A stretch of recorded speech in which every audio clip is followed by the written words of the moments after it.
Your phone's still on lag. Hi, everybody. All 13 of you right now? 12? We chased someone out. What is this? Oh, this is the yeah, it's the 19. the Japanese superhero Ultraman. Oh, yeah. When he does this, the ray comes Yeah, out of his that's hand and he right. battles the monsters with his. Oh, man. I Yeah. remember the when I was a kid, my friend, who I think his mother was Japanese, they would bring over toys from Japan, and it was just shit we could not get. Yeah, And he had a giant version of that. and It was the coolest thing I ever and saw. the model of the Ultraman is like, he's like Spider-Man and Superman and stuff. He's fit, he's muscular, blah blah blah. But in the series, Mhm. the TV series, which is like the weekly series thing, the Yeah. character, Yeah. he looks like he weighs about 100 pounds, and this suit is like hanging on him like bad pajamas. And so when he turns, you see this sort of rubbery fabric kind of twisting. It just like It's not form fitting. it looks like he must be sweating up buckets of perspiration inside that thing, and I'm sure he was. he's got this helmet on. Hey, everybody. So it's pretty hilarious. Man, Good Ultraman. evening. How's everybody doing? Yeah. I'm Top of the morning. What? Top of the morning. It's the morning somewhere. Yeah. It's also happy hour somewhere. God, really? It's happy hour here. Yeah, it really is. What are we drinking right now? Sparkling water? Yeah. Cheers to Huh. sparkling water. Cheers. Yeah, man. I don't know what's going on with this weather, but I'm half dehydrated, but I'm still not drinking enough water, so I'm That's interesting. I definitely feel that way too.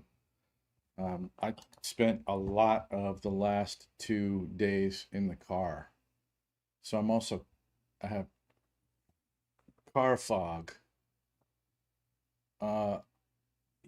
What? What's going on up I'm here? I'm just double checking the audio settings to make sure that Okay. that Steve's doing stuff. make sure He's that clicking that was the stuff. last thing that I hadn't checked. I wanted to make sure. Hey, that we- Trug's here. Trug. What's going My on? man. Yeah, we've been texting pictures of each other back and forth from like mid, late 70s, early 80s. You're just hurting each other's feelings. No, it's actually really hilarious. We look like a couple of dorks. Well, yeah, I'm sure. He was a Still dork. do. Yeah, all the different kinds of dorks. Yeah. Skinny little goofy looking dorks. Yeah. He was the Who skinny. thought you looked cool? Yeah, though? yeah. See, now at least He we was a know skinny better. little metal dork, and I was a skinny little punk rock dork. Yeah. And the picture I sent him, I'm 5'6", but apparently everybody in this picture that I sent him were between 5'9" and 6'2", you know. Oh. So I look like somebody that you would like basically slap around the room. You're a little bro. Yeah, it was funny. Huh. So yeah, we've been having fun with that. God, I don't even know. Has it been 2 weeks since the last show? Yeah. It feels like Liege Lord is finally on the freaking website. Yeah. Yeah. Lead Lords is up. Hey, Steve. Things have been popping so hard in the last 2 weeks. It literally felt like it was 4 days since we did the last show. And Yeah. and I don't know, I've probably seen you 4 times more frequently than usual, so it's pretty cool actually. so And we haven't had one knockdown drag out. It's pretty great. yeah, I've been really kind of grinding my teeth to not let loose. Yeah? But no, Yeah. Well, I'm getting good at ducking. Bobbing and weaving. So Brandon says he bets you throw a mean punch. I think you drink a mean punch. if I drink enough punch, Then you start throwing? Then I start throwing Haymakers? punch. Yeah, and I could throw a mean punch. What drew you to punk and not metal? Um, Because it seems like people kind of do this. well, I was a metal guy, not a punk guy. to me, the LA metal scene kind of grew. It was sort of a redux of glam at first, Oh, okay. and then I it can sort see of that. morphed from glam into. Because you were playing here during that time period. I'm sorry. You were playing here during that time period. I wasn't. So you're dealing with these are Well, the scenes. well, I was in a couple of glam style bands in Seattle before I even came here. Okay. So by the time I got here, and oh man, I mean, as soon as I was down in Orange County playing cover band, club gigs, 5 nights a week. Punk yet? No, no, no, Oh, no. okay. This is like This wasn't at the this is like dollhouse? this is like you got to come down here. A friend of mine, you got to come down here. There's tons of work. There was nothing really going on in Seattle. It was alternating disco, and I was just getting fed up and getting ready to leave. And this guy says, "Hey, I got a gig. Get down here right now. We can start playing in 2 weeks." And so I came down and joined this band, and we immediately started playing in clubs and making decent money. Right. Okay. So And what that were you was, playing? Was it a cover yeah, situation? yeah. I mean, Doobie Brothers, Steely Dan, you know. I was trying to throw in some more hard rock stuff because I just come from Seattle and I just come out of the kind of the post glam scene, and going from that to Orange County where it was really square So wait, what year and was this? huh? What year was this? This 76. Okay. So yacht rock was happening. Yeah. Yeah. Yeah, and it was really Punk was not I happening hated yet. it, but I was down here and I was spending more time just getting adjusted to being down here. So going and doing the gigs was just like, I was on automatic pilot. It didn't really Okay. matter because I mean, I was probably the only uh, pop rock R&B cover band in Orange County that brought 200-watt high watt heads and two 412 cabs to a gig, This like a freaking restaurant, guy. This guy. a restaurant gig. You were already a malcontent. Yeah, yeah. You will feel me. And then we had a girl singer, girl vocalist who was really, really good, You had to and have a hella PA going and had a to hell of keep a up with PA you. going. And actually, uh, she called me out of the blue about 10 years ago Oh yeah. and sort of caught up a little bit. She goes, um, I'm deaf in my left ear and it's all your Oh fault, you no. know? Oh. And I'm like, yeah, yeah, yeah, yeah, okay, okay, okay. Let's see. I'm thinking about where we were on stage, and I'm like, yeah, I was on her left side most of the time. That's So where right. did you live when you were playing in LA? Newport Beach. Oh, See, I thought I was in Hollywood. wow. I didn't know. I'm in California. I'm in Hollywood. Isn't that funny? Like before you move here, you look on a map and you're like, oh, you know, In Newport Beach, it was like it's really close. clean. There was parties everywhere. We were staying, we were living in this apartment that was literally 2 blocks from the beach, and uh, it was there were lots of bars. We had lots of friends playing in other gigs in the bars. So when we weren't playing, we would go hang out with them, party Yeah, with them. So there yeah. was a lot of partying going on, which was kind of fine with me. And again, the gigs were just okay. Go do the gig.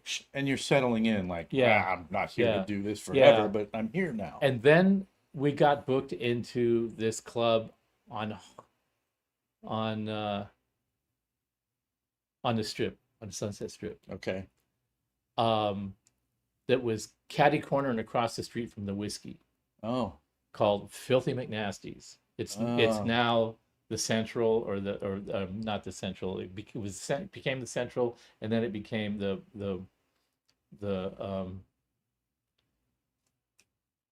the place on across the street. It's still there. The place across the street from the whiskey, down the block, the Voodoo Lounge or whatever it was. What's his face's bar that where you go in from the bottom. the food, not the Viper Room. Viper Room. Oh, Thank you. Yeah. oh, the Viper Room. Yeah. Yeah, it was a little place owned by this German guy uh, named Phil, and he became Filthy McNasty, and he wanted to be a pop star, but he wasn't a pop star. He was just a crazy drug addicted bar owner that was a party animal. He was really a hilarious, lots of fun guy. Okay. But it was it was such a sleazy place. It just had that really greasy vibe. Hmm. And you know, topless dancers and stuff. And I went, so this was like my entree to Hollywood. It's like, oh, we're gonna go play in Hollywood. Awesome. So we go in there and like, this is like, there was this bar in Seattle, forget, I think it was up on Broadway, just above downtown, called the Caballero Club. Okay. And it was a place where it was just a dive bar where you just went to get hammered, hammered, hammered. Every night we played there would culminate in a paramedic showing up and hauling people out. You know, people would just like be hugging and kissing each other 1 minute and then Bring out your dad. and then smashing each other upside the head with a beer pitcher 5 minutes later. There was some guy that was Good time. so drunk. He's like on the dance floor dancing like this, and he turns around, turns his back to the stage, and there's a fork sticking out of his back. I mean, it was Oh, so it kind of reminded me, Filthy's kind of reminded me of that, this just sleazy Skid Row kind of a vibe. Across the street at the Whiskey, there was forget which band. I don't think it was X. I think it was before X. oh, the rumblings were The beginning. rumblings of punk rock were getting started, and I looked at the Ah. Whiskey and I went, I got something tells me that that's where I should be, not here. Okay. Right? And I went back up and cruised all around Hollywood like a week after that when we Mhm. had some downtime because oh, this is where Hollywood is. And I drove up and down and looked all around and I went, this place is kind of a shithole. But then there's Says everyone who ever comes to yeah, Hollywood. but then there's these really, you know, there's these parties that up on the hills with these really nice houses overlooking the whole city, and you know, so there was this amazing cool part, and then there was this and Yeah. grimy part, and they kind of intersected a lot, you know, Yeah. and it was very, That's kind of the LA experience. it was an adjustment period, and then as I got more into it, I started getting exposed to more bands and getting auditions with bands that are up and coming and doing original material and stuff, and that that is what kind of that was the transition between coming down here to play paid gigs and then realizing that okay, if you really are here to play music, you know, this is what you're going to subject yourself to, and then I Yeah. just sort of willingly went along with it, you know. But And like the cool metal going into the 80s was coming from Europe. The metal coming around here was like a rehash. It was like what I think Rat called themselves when they first started, fashion metal. yeah, that It was kind of like, thing. And and see, you're like, no, I'm not and doing that. and the strip was just littered with people up and down the street promoting their bands, girls handing out flyers and doing all that stuff, and that was a whole scene. Yeah, And you didn't want to be a part I of didn't that. want to be part of that. And Yeah. every club that I went to where there was a punk rock band playing, it was like it was the antithesis of that, and that suited me just fine. And I felt really, really comfortable in there, and I fell into some. I met great people. I got into some cool bands, and I started my own band, and I Get spit on a lot? yeah, but I didn't mind it because most of it was I was just more into the music side, and you know, I had a Michael says I'm still stuck on you getting paid in Hollywood. I made negative money. Yeah. ah, I hey, I mean, I wasn't you know, around here during those you know, you times. you scoff, but ooh, Look at what this. the heck? This is just Erica, what is this? I have no idea. Oh, I have no idea. cheers. I mean, just look at this. Yeah, you know what? Actually, this is worth, Yeah, no, I don't know. I don't know the taste though. There's, yeah, yeah. look at that. It looks like iced tea. It's not just Iced tea and vodka. iced tea and Iced tea vodka and with a vodka? slice of orange. I mean, it's not just. First of all, it looks like it's going to taste amazing, and I already know it's going to taste Well, I made a amazing. little wimpy. But it looks just like So a Erica says she million made it a little bucks. wimpy, Yeah. Okay. Good. which is saying a lot about us right now, I Yeah, think. cheers, Wimp. I should Cheers. make a Yeah. little Wuss. tea flavor stronger. Oh, that's yummy. You know what? That's really you know, great. this is the thing. We're not really drinking that much these days, but when we do, We Or- drink like wusses. We do it right. I mean, this is just like, This is like it's a peach tea or something. You get that peach? you know what'd be great with No, this? in there? Not that it necessarily needs anything, but some tahini on the rim of this would just like be Oh. ice. Maybe not. This That is is great. fantastic. You guys, Fantastic.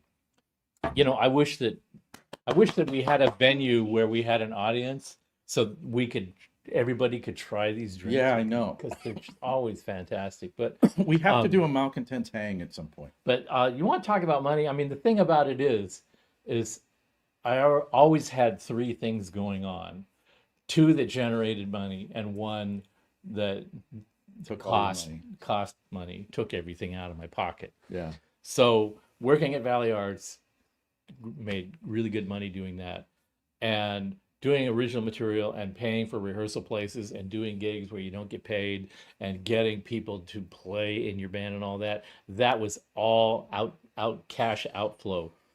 And when we were rehearsing at Mates, where everybody rehearses. Yeah. That's still there, and everybody still rehearses there. Yeah. From small time bands to huge bands. Yeah. Mates is a really big organization right now. Anyway, one of my projects was rehearsing at Mates, and next door the Dickies were rehearsing, and their guitar player had quit. And I walked out of the rehearsal room, and Stan, the guitar player from the Dickies, was standing out in the parking lot having a cigarette, and he looks at me and he goes, "Do you play guitar?" And I go, "Yeah." And he goes, "Yeah, I think you'll do." And I go, "What do you have in Who mind?" the hell are you? And I was kind of a fan. Oh, okay. So you knew who he was. I knew who he was, and I could hear him rehearsing. And one of the jobs that I had when I worked down here, when I came to Hollywood, is I was working at the Aardvark Press. Aardvark Press was down in East Hollywood, and they were the printing company that printed all the tracking sheets for the record labels and radio stations. Where in East Hollywood? It's kind of Koreatown now. Oh, okay. All right. So kind of south. Yeah, southeast Southeast of Hollywood. Yeah. Yeah. Yeah. And so they did a lot of printing for A&M Records, and so I saw all the new releases coming out. Oh, cool. The advance release notices for all the bands that they were signing. Yeah. You know, Yeah. and the Police were one of them, Oh, yeah. and the Dickies were one of them, and just all kinds of interesting things, jazz artists, pop artists. You know, I just got in the ground floor and everything. And you could also see this is what they're signing now. Yeah, Yeah. yeah. And so I went, "Oh, Dickies, huh? I think I heard them. I heard them doing an interview on K-Rock. I was also working for this messenger service early in the morning." Okay. Can we put a bookmark on that? Yeah. So you first show up to town, you move to Newport. Yeah. That's your first stop. Yeah. How long did you live there before you a year. moved up? Okay. Now, how long were you in Newport before you went, okay, I need something to supplement my income? It was after I moved out of Newport Beach. So Newport was just all that cover band. Yeah. And then you moved up here. You I went- moved to Long Beach first so that I could Oh. be kind of halfway there, so I could Got go to Hollywood, Yeah. check out bands, audition for gigs, Yeah. look for other kinds of work, and then go down to go play the Orange County gigs. And So when you all moved up that. here, did you quit the cover gig? When I was living in Long Beach, I was splitting my time between those two angles. Okay. And then I quit the cover band gig.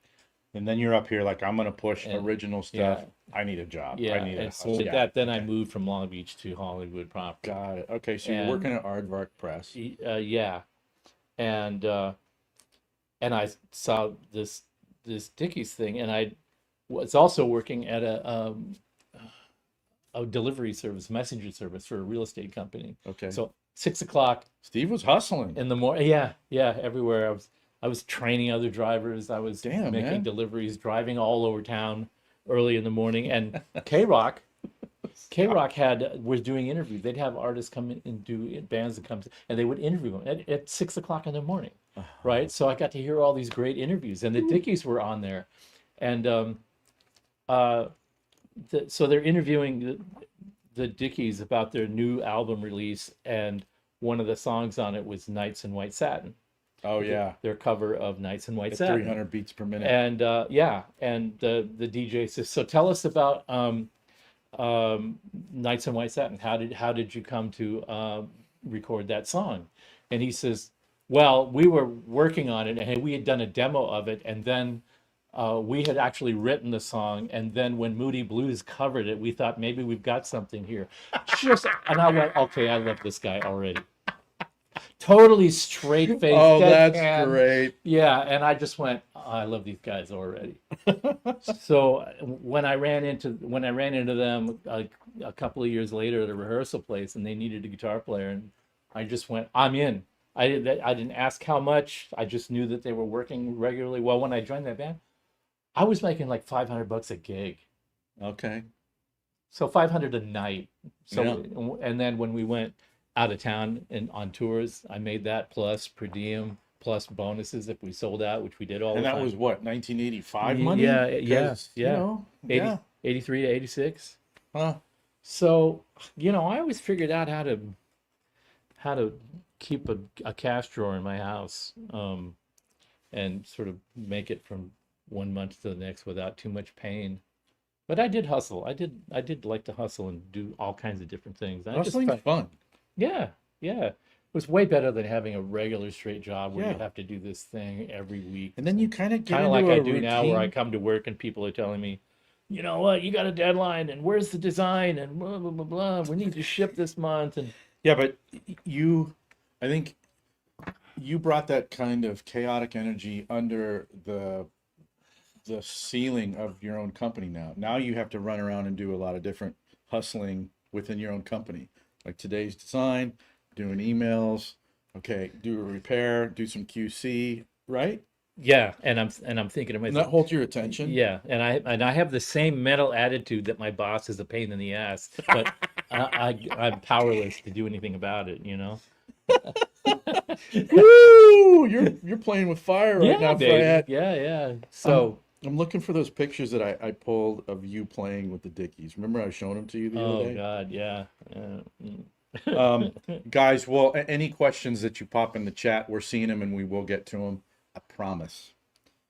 We're just I kinda will bullshitting now. I will answer Scott. You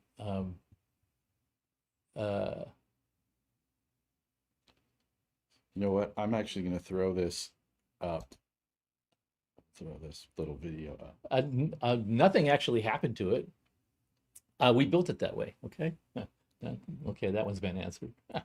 You are full of shit. Well, actually, you're not. I'm not. You kind of did.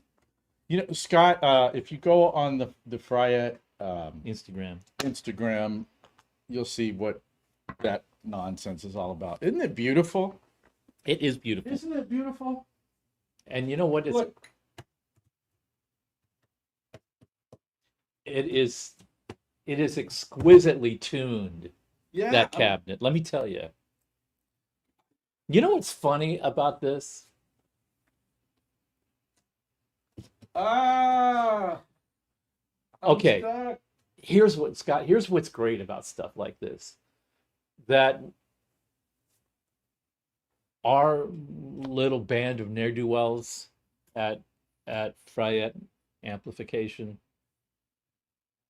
this is where we live. And I can't think of another company where somebody could walk in and do something like this and have anybody go, wow, I really want to hear what that sounds like. And we get the crew together and actually go, yeah, we should do that. We might learn something. Well, we did learn something, but So I walked in. I think you had that pile of fucked up speakers. well, let's talk about the pile of fucked up speakers. Yeah, we do. But I walked in and you had them there. Right. And you were like, yeah, we're going to do something with that someday. Yeah. And that was last year. Yeah. And when we got into this, let's do speaker talk, Mm-hmm. I think I was like, hey, we need to do a promo. Let's do something silly. Yeah. And you're like, looking, scanning, and you're like, I got it. I Yeah. got it. Okay, now's the time. Yeah. We will use these speakers. So we just put the speakers in the cabinet just for larfs. And I think we just did some pictures of it, to use for fun. Yeah. And then, and as soon as we had done that, I said something like, yeah, when we get a minute, we should actually wire that up and fire it up. Yeah, because for the first iteration, the speakers just went in and it wasn't wired, right? Just threw them in It's just, to do that little quick promo yeah, thing. where you talk about doing the foot kick test. Right. On the speakers. Which was all ad lib, by the way. Yeah. There was no absolutely. script. I grabbed a drill, started putting screws in. When I do those things, it's literally like, Steve, you're going to need to mention the show. But other than that, it's time to bullshit. Are you ready? Yeah, we're rolling. And you just go, yeah, ready. Yeah. And then it's. And that Come on. one just came out after you did it and stopped the camera and you burst out laughing, and I look at it and I went, that's unbelievable. That just like all rolled off the tongue. The foot kick test. But the clincher. so what happened was, and maybe we described this in the last show, but we got a big pallet of speakers from Eminence, a big shipment of speakers, and normally they arrive in this pristine, perfect packaging, and they're never damaged. They're always very well packed. Eminence has a good system. They don't have they? a really good system, and Yeah. they've been doing it for decades and decades, and they know how to ship quantities of speakers without a doubt. And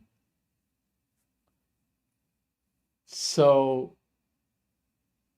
the shipping manager comes up and he says, we just received the Eminence shipment. You might want to take a look at it. Ugh.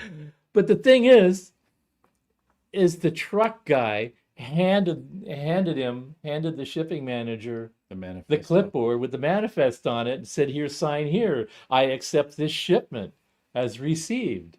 And so Fudge. he takes it and he signs the manifest and gives it back to the guy. And I go back and I go, what the hell is this? Yeah. And he goes, the shipping manager goes, well, that's the way the guy dropped it off. And I went, the guy was just getting in his cab of his truck to drive away. And I'm like, No, whoa, you don't. whoa, wait a minute. Recall. Erica comes out with the camera and starts filming and taking shots and gets the license number of the truck. And because a lot of times the truck company, when they ship to us, it's shipped by a certain shipping company, but then that company subcontracts to another local little shipping contractor where the pallet shifts from a bigger truck to a smaller truck, goes to Arlen, so you never know You need who's receipts. handling Yeah. this or who had it last and all that kind of crap. So whenever something is slightly amiss, man, everybody just usually just goes into protect mode. And you have the experience of like, oh no, not this time. Yeah. We've been down this road before. Hey, my brother, you're not going anywhere just yet. I want your ID. I want your license number. I want your supervisor's phone number, direct line. We just go. It's just like a hit and run in Hollywood. You want to come in traffic. for some coffee? Yeah. We're gonna need some information. We actually Yeah. do. Yeah. I know. Look, I know this isn't individually your fault. Yeah. You probably have nothing to do with it. But we're gonna need you to hang out a minute. Would you like a bottle of water? Would you like Awesome. a cup of coffee? Yeah. Yeah. We've got donuts in the lunchroom, and the guy's usually, well, can I use your restroom? Yeah, sure. It's right over here. Yeah. We treat him like royalty, but it's like, no, this guy and this truck are not going anywhere until we've got all the evidence. So we get this thing, and instead of being this pristine, perfect square box that's all strapped and perfect, there's no box. There's a pallet with what looks like somebody took a triple ice cream cone and just turned it upside down and went boom. It was literally all these speakers just piled on top of each other. Some of them with the magnet inside the cone of the other one that it was next to. What do you think happened? They knocked the pallet over and broke the box. And then scrambled to just pile Fashion something together.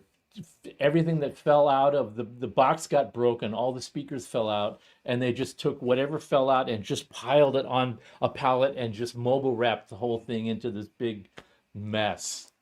Yeah, exactly. Yeah. Wow. yeah, it would literally be like, uh, like the Laurel and Hardy scene where they're moving the piano and the piano falls out the window. Oh yeah. It's on that level of ridiculous Keystone Cops nuttiness. So, months of back and forth with the insurance company, blah, blah, blah, blah. And in the meantime, we scrapped probably 40% of that shipment. Wow. And that sucks. and probably more. Might have been 60%. I think most of it was a write-off, but we kept 4 of the worst ones. Just like you said, we could probably have some fun with this. Yeah. Someday, some way. Right. So we threw it in this 412 cab and took some pictures of it and had some fun. And then Erico goes, is it wired up? And I said, no. And she goes, well, I thought you said you were going to wire it up. And I said, Well, we had speaker talk number 2, so it's like, hey, yeah. let's go a step So further. it went back to the assembly department and got opened up, and all the speakers got wired together. And that video is up right now too. And we brought it back into the demo room, plugged it in, and I'm going, I'll be damned if that doesn't sound fucking fantastic. Well, it's funny. And I remember saying, what would be really great if this thing sounded killer clean. Well, yeah, because I think the thinking was we've all heard the stories. Early rock and roll, cutting the speaker cone. Right. That's how you got the original. Specifically, distorted the sound. Kinks talking It's about like- they cut the speakers with a razor blade, right? So let's play Kinks, some Kinks. okay, so we're gonna bust the Kinks right here, And it sounded and it sounded fucking- fucking amazing. and I wish, like it's like no hyperbole intended. It sounded 10 times better in the room than it did on the video. Like feeling it in that room. Yeah, It was fucking it was monstrous. monstrous. I mean, it had the funny rattle, but it was badass. Yeah, Yeah. and we were pushing it pretty hard too. It was loud in there. So Yeah. one of the voice coils split open. 2 of the voice coils were still working, but one of the ones with the working voice coil, which is the one on the top left, that one, the one that you're right next to, the other one. This one? No, you were right, the other one. That one, the edge of the cone is completely torn away from the frame. Yeah, it is. It is. So it's only suspended by the spider. Yeah. Yeah. But it works. Yeah. The one on the left, that one, the voice coil is frozen, the magnet shifted. So if you push it, you can feel it just barely moves in there. It really doesn't. And that one, Like this one. the Yeah. bottom one actually has got a good suspension. The one just below that, Yeah, this one. that one has got good suspension, but it's got this gaping hole behind it. That's where all the air escapes. And then the one next to that one, This that- one's got some. that one's got the broken voice coil, so it's open. Okay. But it's a 16 ohm cabinet, and we wanted it to behave like a 16 ohm cabinet, so we put a resistor across the terminal so that the speakers would all be. This one's just calcified. Yeah. And not only did it sound cool, but we had the amp up really loud, and it started to smell really good too. Yeah. Because Hey, the little bits of little trails of smoke. it sure came as hell out, did. There was a little bit of like that electrical smell. should we let him in on the secret of what you were playing through it? Oh yeah, sure. Go ahead. Oh well, we had the GPDI sitting on Right top of it, and I had the guitar plugged in. Well, it was actually plugged in and on. So I'm plugged into the input of the GPDI, and then the function of the GPDI that allows you to an external amp. So I had the direct out of the GPDI going into a D120 head, and that's what was actually driving the cab. So we didn't actually talk about it in the room, but my thinking was we're going to throw the GPDI up because it's a 1 watt amp. Right. Who knows what the hell these speakers are going to do? Right. But then it was like, fuck it, let's put the 120 Yeah. down and just see. 2 things are going to happen. It's going to sound like crap, or it's going to sound great, and then smoke's going to come out of it. It's And gonna the sound like smoke crap. was kind of, I mean, Yeah. it smelled like, Yeah. it was going down. But I used the Esquire because I was trying to decide what song I was going to do, and I wanted to do something clean, but also kind of aggressive. So it was between Substitute and All Day and All of the You were Night. asking me which one should it be, and you were also going, what keys all night, all day and all all night. day and all night. And Because I was like, it's A flat. I started doing You Substitute. Really Got Me. Did you? I don't remember Well, you playing that. I started doing Substitute, and that And sounded you really dropped cool. the D down. And then I dropped the and D you're like, down. this is badass. I playing the drop D tuning. Incipient smoke. That sounded Yes. badass. So I switched to. I didn't want to do You Really Got Me because it's too simplistic, and I really like All Day and All Night the riff. That's the best. The way song. the way You hear the acoustic back there. Yeah. And you were playing the yeah that stuff in there. the way Ray plays it, that sort of almost sort of flamenco sort of rhythmic thing. All the little rhythmic. And I went, okay, 16th this note. is great. Well, on the song, it Modulates. modulates. Yeah. And so when you go to the modulated part, then it's based on D, and so that's the second half of the song. So it was okay to play it in the D part because So you're like, can I play it in D so Yeah. it can resolve it on the drop D? yeah. Like, So let's this do it. is what's going on in our factory while we're trying to figure out. This is complete. Oh yeah, Terry's on. Terry, what's up, man? Terry was there. Terry Yeah. heard it all. Yeah. And but I was listening to it going, what's really amazing about this is that because the cones are so ripped up, and I always talk about how cabinets, the low end definition is really dependent on the integrity of the air column inside and how Yeah. good the seal is. Well, there's no seal That's here. all out the window. It's with all that thing. and it's exaggerated, so it's all the air is blowing out through the front, but it still sounded amazing. Yeah. And I thought this should have sounded like a distorted mass of crap, but what it actually sounded like was like a little 15-watt amp just getting Oh, shit kicked out of it. Terry, you were there. Please, well, I mean, confirm or deny. You can tell me what you really think, but did it not sound? Yeah, I dig it. Yeah. Did it not sound way bigger than it wound up sounding on the video? It was so badass. Yeah, and all I could think of is I would just love to take this to a club and use it. And also, I think it was really cool. Sorry, now I'm gassing you up. No, but I mean, That it was a Deliverance set up clean. yeah, We don't think no about that. overdrive. And you don't think, I mean, yeah, we think of the Deliverance as the simplified fry-it recipe. Yeah. But we don't think of it like Yeah. early rock and roll, right? Yeah. Yeah. But holy And- shit, and did you it deliver? and you Deliverance guys, you'll know this. You'll pick up on this. In the less mode, the master volume was at 1 o'clock. It was? Yeah.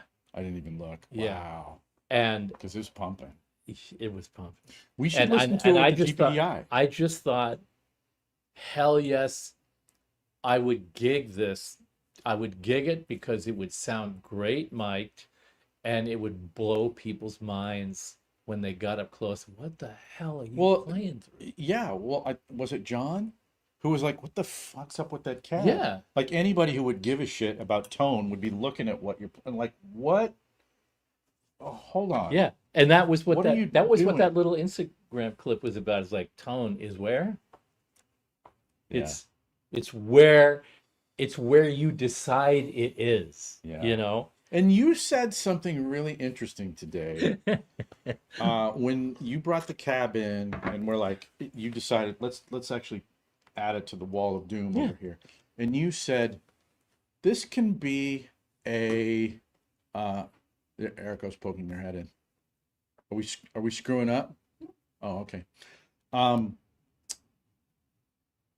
Yes, What? Your phone? Huh? Your phone? your phone. I sent a picture. Oh, okay. Is this supplemental material for what we're talking about? No, you guys just walk by. Oh. Send that to me and I'll pop that up. That's awesome. We have pictures of the jacked up pallet that he's been talking about. We'll throw that up. Eminence sent us a proof of that they shipped the picture. So Eminence pictures and then. So we have Eminence pictures and then we have this is how it reached the factory pictures. Oh, I love this. This is awesome. Yeah, if you send it to me, I'll turn it into a video. We'll pop it up. Great. But Steve kind of brought up this point when we were putting up the cab, which was this is the sort of thing that we can't get into at all with modeling, right? We're off-roading now. This Yeah. is completely four-wheeling. And we even talked about let's get Nielsen to do some IRs with this cab Yeah. the next round that we do.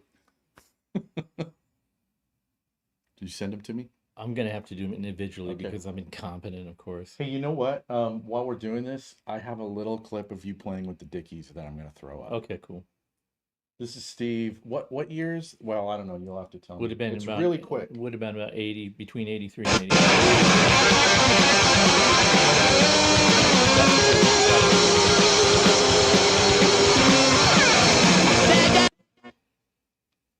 That's worth seeing again. That's little baby Stevie.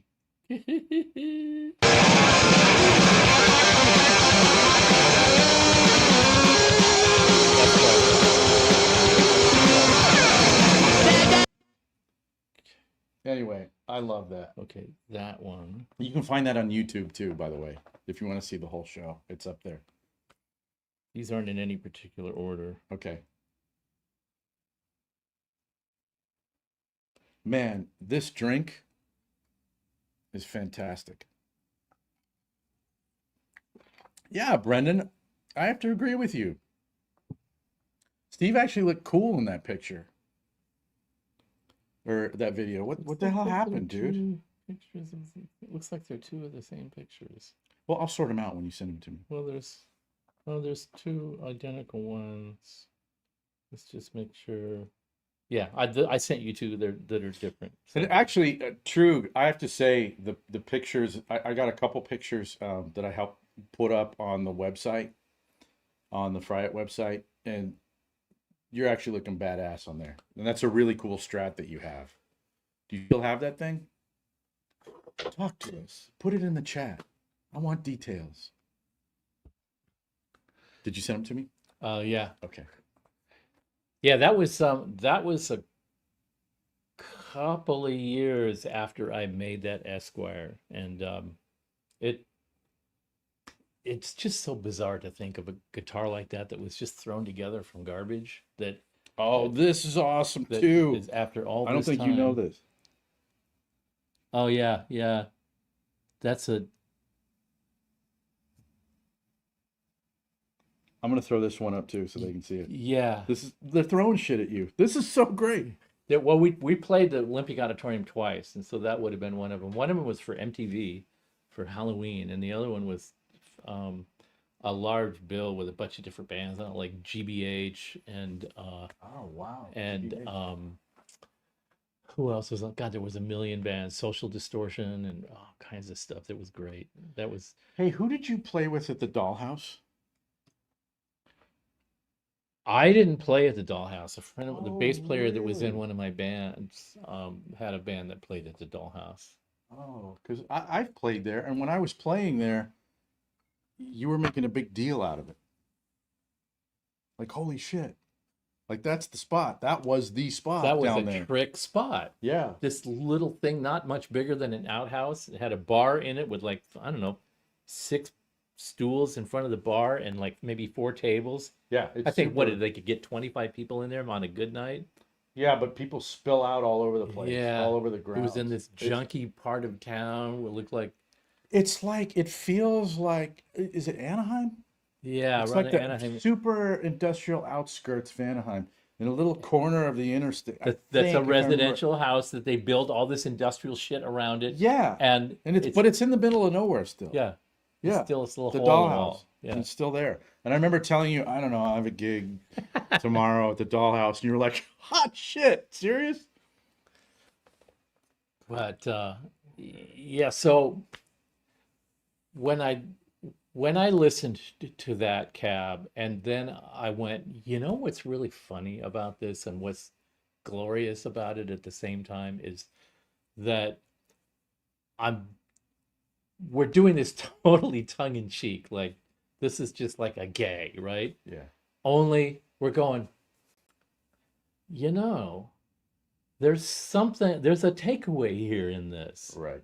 Right. and we're all aware of it. And I don't actually know how to articulate what the takeaway is right now, other than that we're gathering information from it. We're absorbing this and filing it away in the metal filing cabinet.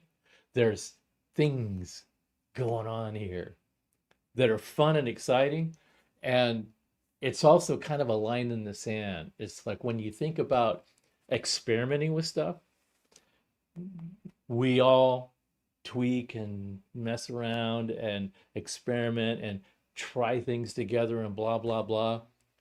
And then companies that make modeling stuff, you know, you profile this rig or that rig. But does anybody really sit around and think, you know what I would really like to profile? I'd like to take every broken, messed up piece of shit I have in my closet and hook it all up together and profile that. Yeah. And no, nobody thinks to do that. Yeah. But we do. And we do it because it starts out like, you know, when we crack them up. And then we listen to it and we go, hey, you know, there's something There's going a thing on here. Yeah. And you know, when we're all talking about the value of modeling and what it represents to, you know, versus what we're capable of doing with technology,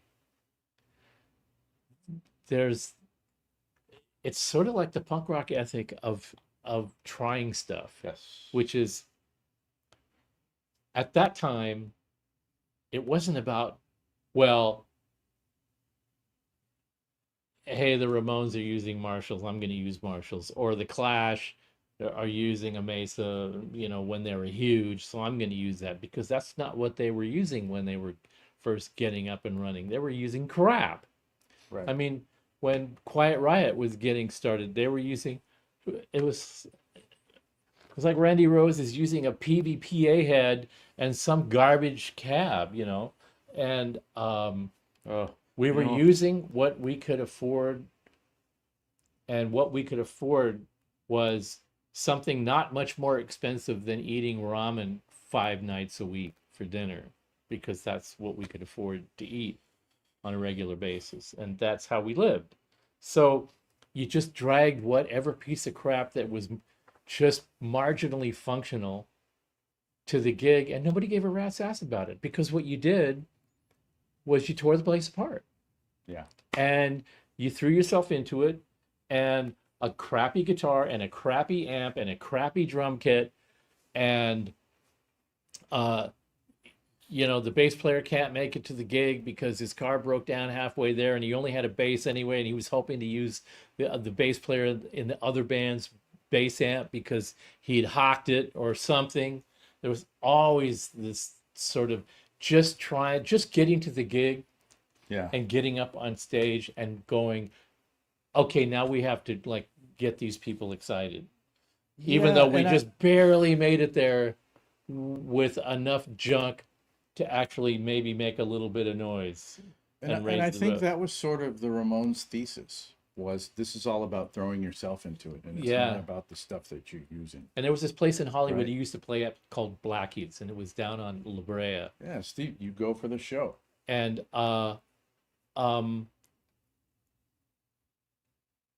and the volume kept getting louder and louder, and behind Blackie's it was residential. Now the neighbors are starting to bitch to the police Sure. about the noise, Sure. and then the cops would show up and say, you got to turn it down. And we're like going, yeah, we're just getting warmed up, what are you talking about, turn down? And it started to get to be a regular thing that and you'd read about it in the LA Weekly every week. So and so, such and such a band got the cops came in and got their gear confiscated, you know, and the gig was shut down for the night. Yeah. And my band was playing there one night, and Which band? it was called the Pencils. The Pencils. And it was kind of like a poppy sort of punk rock band. Did you wear? Were you Yeah, wearing skinny narrow tie ties? and you know, the whole bit. And we're playing, and we're 2 or 3 songs into the set, and a couple of cops walk in, and they're going like this, and the guys in the band are looking at me, going, "What do we do?" And I said, "We turn around." So Malcontent we to the turned and bone. faced our back to the audience and kept playing. And you know that scene in the Newport Jazz Festival where Dylan, you know, they're getting booed, and Bloomfield's going, "What do we do?" And Oh, in '65. yeah, When he yeah. played And the Dylan telly. goes, "Fuck them, turn it up." And you know, so I'm just thinking, if we turn our back to the audience, then we don't see the cops and we don't know that they're there. Yeah. So we all turned around and we kept playing, and then the cops got on stage and just basically started yanking cords and stuff. Oh, and then I interesting. went, "Oh, what's up? What's up, officer?" And they're going, "We told you to turn down." And "Oh, we were looking at each other while we were working on a song arrangement. I didn't really see you. They're sorry." Yeah. And the guy goes, "Well, you just got to stop now." And I went, "All right, we'll stop." And we stopped. Yeah. And they didn't confiscate our gear. I was really nice to the cop, but I was just thinking, Did you bullshit this week? I totally bullshitted that week. And I tried to bullshit that week. And I succeeded in bullshitting that week. I bullshitted my way through that. And we didn't have to go down to downtown LA the next day and pay $500 to get our Get your shit out of Hawk, Yeah, right? Yeah. We probably had $500 worth of gear to our name in the first place. Hey, look at this. This is the last clip I'll show tonight of baby Stevie Oh my playing with God. the Dickies. Uh, This is good.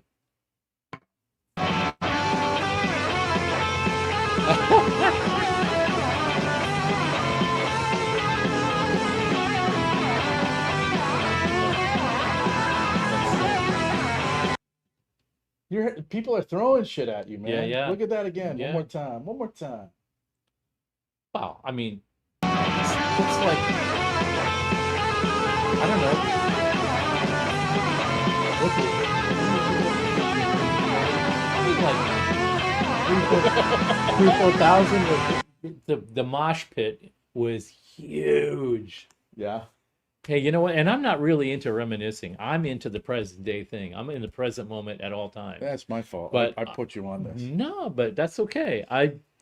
I watched that, and I don't think those are the good old days. It's not like that anymore. No, it's absolutely like that right now. And we should be more like that. And we should be embracing that more than ever, because this is the perfect time to be doing that, right? It's the perfect time to be letting up, getting your yayas out and letting everything hang out. And when you're in that frame of mind, Yeah. where it's just you're bulling forward Yeah. and not letting anybody like get in your way, they get out of your way. You know, if it's not happening in 2025, I mean, there definitely you can feel the rumblings. Mm. You know, AI music is, popular music has been fake as hell for quite some time. Mm. You know, just tweaks and tweeze, Pro Tools, auto tune, quantization, all this stuff. I think there's a movement coming. If not a mass movement that reaches, that becomes the popular music, there's definitely that coming. Like, I'm tired of being online all the time. I'm tired of things being perfect. I'm tired of things being sterile. Let's go out again and make some fucking loud mistakes. Yeah. You Yeah, I'm really starting to make a concerted effort of being detached from the internet world. Me too. And Me too. but I'm not on social anymore. I bailed. but going back to the screwing around with the broken speaker thing. Well, look, there's there's the palettes. oh, So I think the first picture is from Eminence. right. That's the picture of the shipment as Eminence sent it to us. Once it was loaded onto the truck from the Eminence factory, they photographed it and sent us the photograph. That's part of the routine. Okay. So that's leaving Eminence, Kentucky right there. And this next picture is how it arrived in Chatsworth.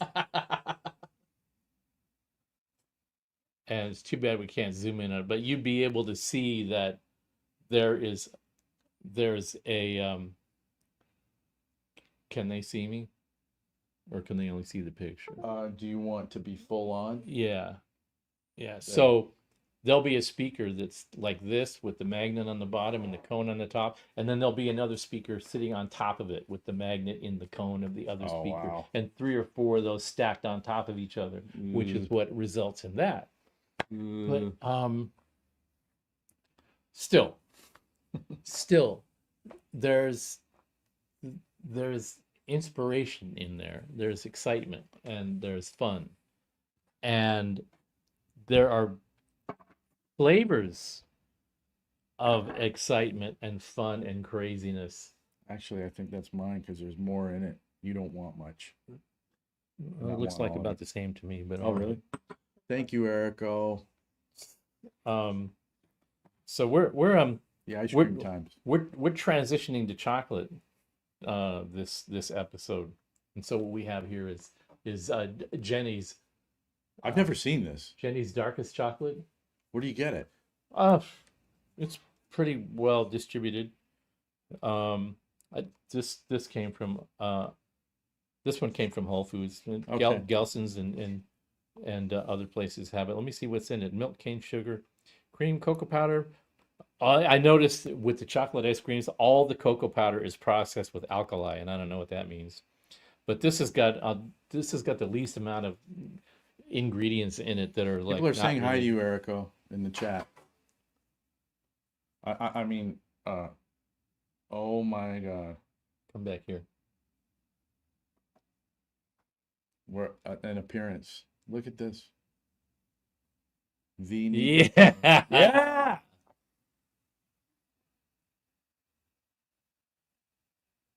We need a hi, everybody. Hi, Nico-chan. No hi, everybody from Nico-chan. We need a hi, everybody. Hello, everybody. It's been too long.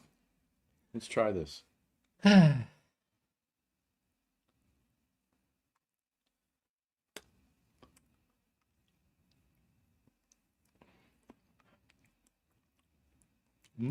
Chocolatey. You know what? It's nice. It's not the creamiest I've ever had, but the flavor is really nice. The cocoa is like deep. I generally don't like it too creamy. So this has got a kind of a little bit of more of an aggressive chocolate. It's very flavor to it, not trying to be too nice about it. You know what? This is nice. Yeah. And God, there's a lot of junk out there. Just like there's a lot of junk speakers out there that purport to be this amazing new development. And I tell you, this is the most exciting thing that I've experienced in speaker awareness in quite a while. Just the fun and craziness of it that sort of galvanizes you to think, all right, what can I do with this information? I love that. Kick test. Foot kick test. Yeah. Man. Hey, can I get some of get a cab loaded with those fucked up broken eminences? Yeah, well, the minute that happens, you start thinking about, I do anyway, start thinking about, okay, how do you bottle this? Oh, Tom has had Jenny's too. Okay. That's cool. And somebody, 2 or 3 of you last episode mentioned something about a Bluebell. Was it Bluebell ice cream? Oh, yeah, which I don't know about. We went looking for it. Turns out that it's not available in California. So thanks for the suggestion. We did hunt, but it's not. They don't. It's not distributed in California. It's mostly in the South and Southeast. Wow, you did your due diligence. We did our homework. We do our homework. Well, so we're about an hour in. Get out of here. We were talking just got about started. A reverb list. You're lying. Do they have a Bluebell on reverb? Oh, look, we're an hour in. Yeah, we're an hour in. Is that? Didn't you I just ain't say lying. that? I didn't say it. I said it with my words. Now we were gonna talk about some sumo, but I think maybe because we're an hour in, we should just jump into the No, questions. no. Actually, this is the end of the July. There's one more bout, and that's tonight.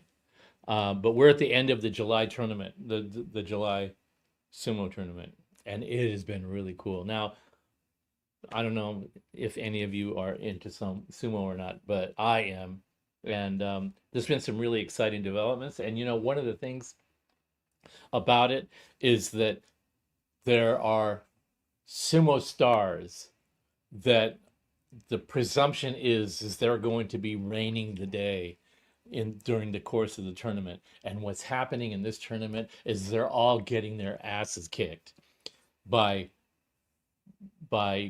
greenies, Young whippersnappers, and lower register rikishi wrestlers, and these guys that. And I've been watching this for a long time. I've been a sumo freak for probably a good decade.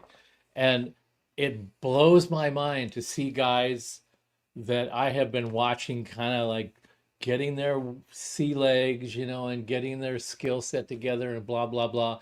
And they kind of come and go. And then there's one particular guy named Tamawashi that is now 40, and they will not let him forget the fact that he's 40. He's like one of the oldest rikishi in the tournament right now. So whenever they mention his name, they have to throw in the fact that he's 40 years old, which is like almost at the end. Wow, this 40-year-old is just like kicking ass like a 20-year-old, and they keep saying it all the time, and to the point where we're just going, look, just shut up about the 40 years old. The guy is slaying right now, and he's been going on and on over the course of his career, just kind of 3/4 of the way there.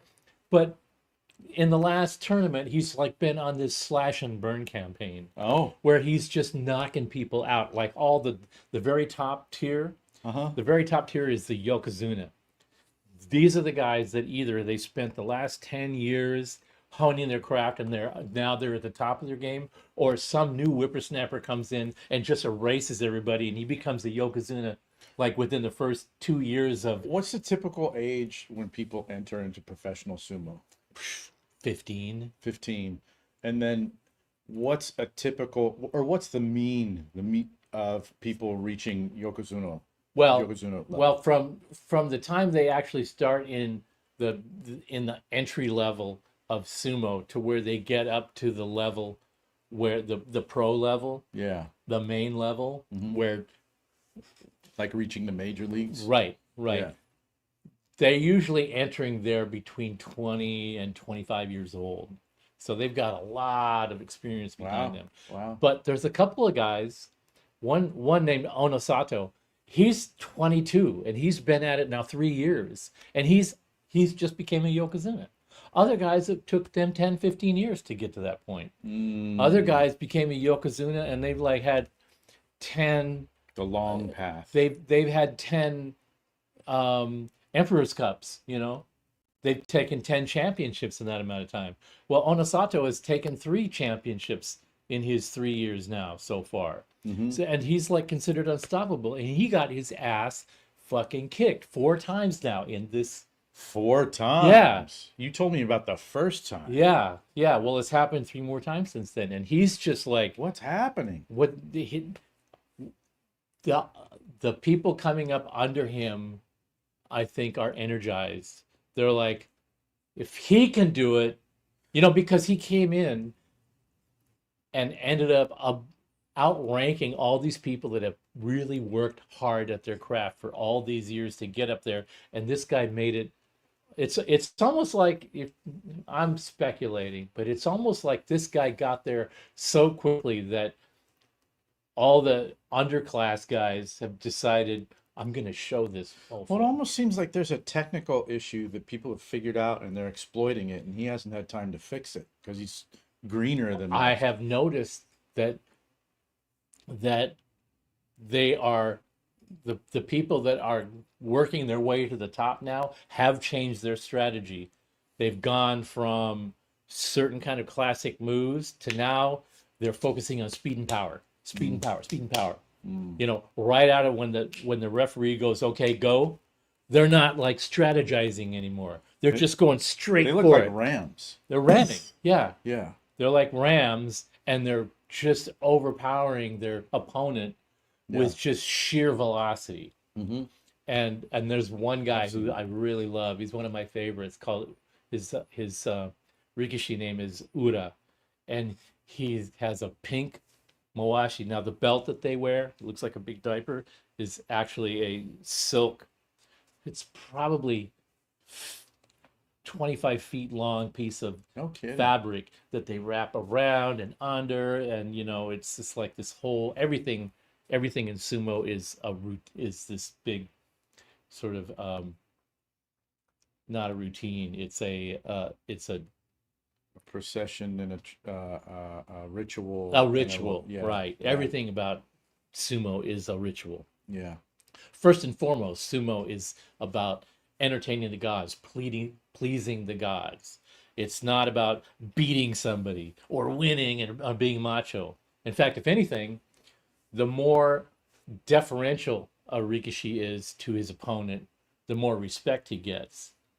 Like if one guy beats another guy and knocks him off the stage with the dojo, the first thing he does is he reaches out his hand to help the guy back up, because that's the honor in the game. It's not really a game. It's a form of entertainment for the gods. Mm-hmm. So there's all this tradition and all this stuff that's wrapped up in it, that the longer that you watch it and the more you get into it, the more this traditional layers and layers of all these things that happen in there become apparent. But what's apparent to me right now is that it's almost like this one particular guy, Onosato, that he's risen so quickly, there's an updraft, and the people below him are like inspired to get to that level and put out the extra effort. And Well, we have a clip of him getting trucked. it's pretty phenomenal, yeah. So there's that guy, and then I've got two favorites. One is named Kirishima, Oh yeah. and the other one is named Ura. Now, we don't have any footage of Ura, but Ura has a pink mawashi, and he's got this sweet little kid face. And when they show him on the stage getting ready, it's like we kind of laugh at him a little bit. It's just like, "Hello, I'm Ura. I'm here to take you down." We kind of like play a game about, because the way he looks, Yeah. he sounds like really mild-mannered. Mm-hmm. And then when the ref says go, he's a wild man. And he's so unpredictable that even much larger opponents, he'll flip them upside down, because he's been at it a long time, but they still never know what to expect from the guy. But he's always got this sweet smile on his face. Yeah. And the audience loves him. Yeah. They don't care if he wins, he loses. Ah. They just don't care. But when he does win, they go berserk. If he loses and gets thrown off the stage and gets back up with this really sweet smile on his face, "Okay, thank you very much for beating the crap out of me," the audience goes wild because they love him. He's so lovable, right? Yeah. And then there's a guy like Kirishima, who is serious, but he's got a big heart, and he's also good looking. And sometimes he's very deferential, and he will assist an opponent after he's defeated them. And other times he's just gotten in somebody's face who completely broke protocol. And he will let the opponent know that, "Hey, man, you were really out of line." So we have two clips of him, right? So who's the upstart? What's his name? Onosato. I don't think we have. Onosato. I don't think we have footage of him. We do. We have him getting trucked for the first time. Oh, but that's not by Kirishima. That's by somebody else. But Yeah. By this guy that you were telling me is really inconsistent. A lot of times doesn't perform up to his particular standard. okay, let's His see name that. starts with a K. You know what I'm talking about? No, but I will when I see it. All right. So here he is, and it happens fast. It's really quick. Oh yeah, it goes quick. Strong initial charge by Hak Roho. Hold on. There we go. All right.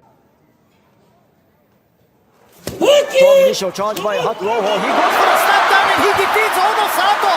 Onosato making a huge mistake. Onosato Hak right there. Roho this time stays with and Ono the guy Sato's that just came in Hataki the Komi bottom right, this guy, execution, and Haku Oho upsets Yokozuna Ono Sato, especially at the Tachiai. is kind of a rookie. He But immediately he took pulls Anasato and directly into him. and Haku trucked Oho him. this time Totally trucked him. Totally unexpected. stays with Ono Sato, disallowing Ono Sato to use his lateral And mobility. that was a big Haku shock. Oho goes straight and he smokes the Yokozuna. And he's been doing kind of okay. Ono This is Sato his loses breakout for the moment where second he knocked time. off this guy, the Yokozuna. And you see this like handful of envelopes that he was holding. Yeah, what is that? That's they Because have they bring that over if you're victorious. They hold it in front of you. there and are then there's sponsors. There are sponsors for each bout. Okay. And some of the guys, like Onosato, they get a lot of sponsors that sponsor not only him but his team. Mm-hmm. So there's if you get more sponsors, there's a bigger payoff at the end. Yeah. The wrestler doesn't get it all himself. He donates it to his team, Okay. and it helps support the team because the team all lives together. Interesting. And they train together, so it helps offset the expenses of the training regimen and the housing and all that. But this is just giant. Each one of those envelopes has about $1,000 in it, and there's like 20 envelopes there, right? So Yeah. so that guy really took home the prize, and so that was a real upset. That was a guy that is like way down the ranking, just knocking the top guy like right off of his feet. Oh, more ice creams. All right, so now what we have Yeah, here thank you. is you can take that one. I'm going Thank to you. take this one. Oh, And McConnell's makes This- a return. this is McConnell's chocolate. You know, there are a lot of ingredients on this one. Vanilla. Cocoa butter, sunflower. Actually, most of the ingredients are flavor-based ingredients. They're not like preservatives and junk that helps it, stay a certain consistency and crap like that. They're actually things that sort of enhance the flavor. Nika-chan. All right. Does it taste like 3 times chocolate? Interesting. Oh, they don't say this. We tried to avoid chocolate chips so that they wouldn't have an unfair advantage, but this has got little chips of chocolate in it. A couple of people talking about the bluebell. We're trying to get. Yeah, the I mentioned bluebell. that. Not available in California. This is pretty decent, not as aggressive as the last one. Oh, the cocoa is not nearly as deep.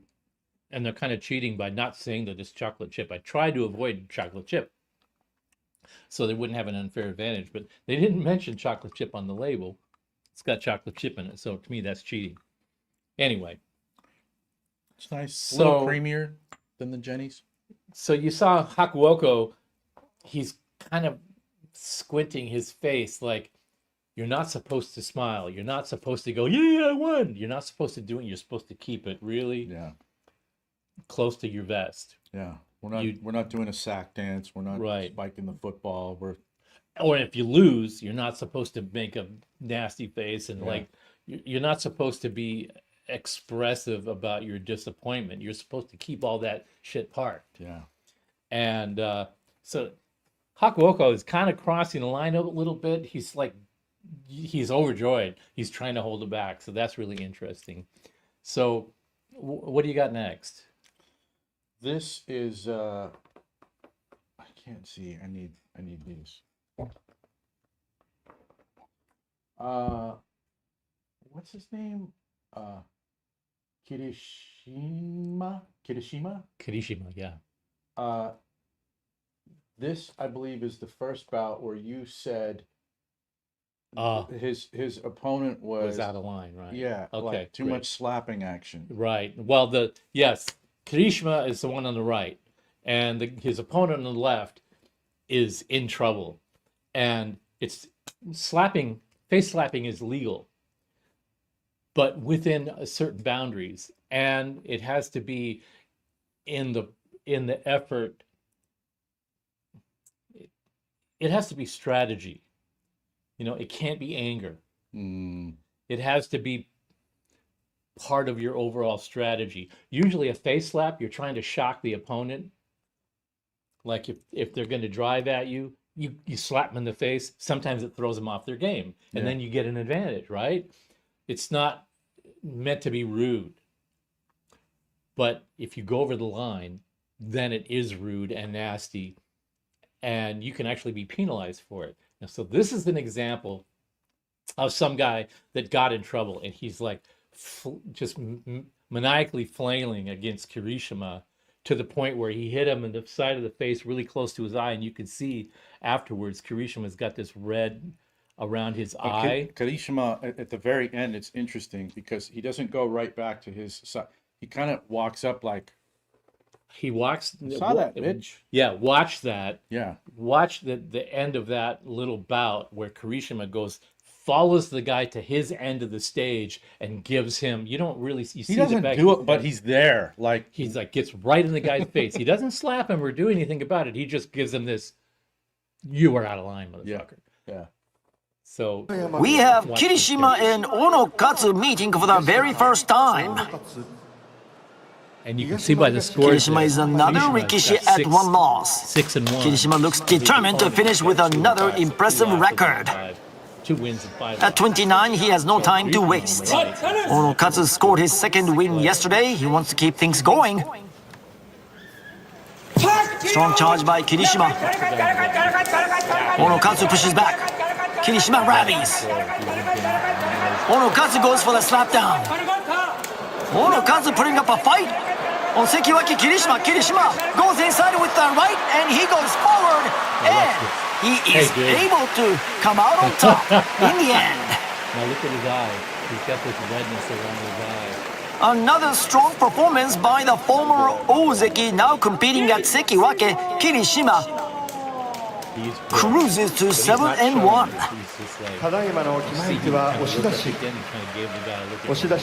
A lot of pushing and thrusting attacks by the two men. Kirishima taking few licks. He returns the favor. Onokatsu attempts a slapdown. Kirishima shows his lower body stability. And Onokatsu still going after Kirishima hard. Kirishima doesn't lose his cool. He keeps his poise, gets the right hand inside position, drives Onokatsu back and out. And they don't show the look, but the guy on the left definitely got the look. He got the message from a superior player that things like that, the organization that teams the different players together for a particular bout, they take note of those kinds of things. Yeah. And it determines whether or not they're likely to pair a particular rikishi with another one. Oh, interesting. So there's all kinds of stuff going on in the background that determine how people advance through the ranks. Yeah. And it's not about how strong you are or how big you are or how much you weigh. It's how you comport yourself throughout the tournament and build your reputation and the quality of your sumo and the deference. Yeah. There's a lot of deference involved in it. So I'm just fascinated by that. Somebody asked where you can see sumo. What we do is we go to you can go on YouTube and you can search NHK World. Just go to YouTube, and in the YouTube search function, type NHK World Gran, GRAN SUMO, and it'll take you to the latest bouts. And there's 15 bouts in the tournament. So the July tournament, you'll see day 1, day 2, day 3 through day 15 or 16, and they're the highlights. So each one of those videos is like 30 minutes, and they're really fascinating. So enjoy that. And so we're going to find out tonight who wins the championship. It's really up for grabs now because all the guys that were at the top of the game for the first 3 quarters of the tournament are gone. and it's all lower classmen that have just like popped out from out of nowhere and are at the top of the leaderboard now. So that's just fascinating stuff to me. I can hardly wait. Now, there's one more. oh, there is one more. And you Okay. said So we this- have one more. The same guy, Kirishima, on the right, he gets teamed with another guy who is a much more seasoned opponent and plays a much more professional Hiradumi? Is that it? Hiradoumi. Okay. Hiradoumi has got a good reputation. He's a skilled rikishi, and he is respected. So now this is Kirishima paired against Hiradumi, who is also they both have a lot of respect for each other. And you can tell. Watch when Kirishima wins, he's gonna win, but they usually make an And effort. he tosses him. They usually make an effort to not knock the guy off the stage if they can all help it. Because I mean, the stage is like 4 feet high and it's hard clay. And when you hit the floor and you weigh 400 pounds, that's painful. So they do try to help you avoid an injury at the end of a bout. And so there's a lot of class sportsmanship going on there. So the previous guy that Kirishima was paired against didn't have any of that finesse. And you could see Kirishima's response to that. Now here's another one where Kirishima has bested an opponent, but he has a respect for the opponent. Watch this. Now in the dohyo, Kirishima, Hiradumi. Kirishima trying to stay in the Yusho race, taking on Hiradumi. He's 7-2. This is Kirishima. Trying to forget that loss from yesterday. And Hiradumi, 5-4. They've met 7 times. Kirishima's won 4 of them. Big hit by Kirishima. He's got an awkward position, but he grabs the arm, and now he tries a thrust. A leg trip attempt by Kirishima. Gets in tight and wins. See what happened there? Yori Taoshi. The same Wow, it guy all happened so was quickly pissed there. and gave his opponent And a lot happened in that jumps time. onto the stage and reaches and goes down and helps Hiradumi up to make sure that he's okay. Awkward positioning for Kirishima with the arm grab that he had. Then he tried that quick leg sweep. Yeah, Then he got him tight. so he takes the envelope. But instead There's the of- forearm blast, tries to get the left in, and that gets blocked by Hiradumi. Hiradumi goes to Makikai, doesn't get it. A bit of a leg sweep attempt there, a slap, moving forward. Now retaliating is Kirishima, gets in tight, takes him down and out. Lefty grabbing the belt. That's how you control the opponent and try to get them off balance so that you can throw them down. And he throws him down, but there's a lot of inertia though. These guys weigh, 350, 450 pounds. So there's a lot of inertia.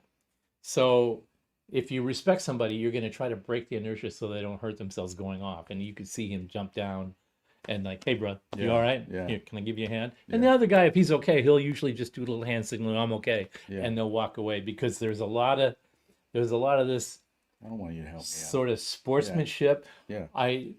If he didn't offer to help him up, that would be uncool. Mm-hmm. But if the other guy goes, oh, thanks, and holds his hand out to get held up, then he's sort of giving away Right. a little bit Right. of There's a little bit of, yeah, you got me, but that didn't hurt. yeah, That a didn't little of that. Yeah. So there's this real sort of sportsmanship play Sure. that's a very subtle dance Yeah. on the Honor. in definitely. betweens. Yeah.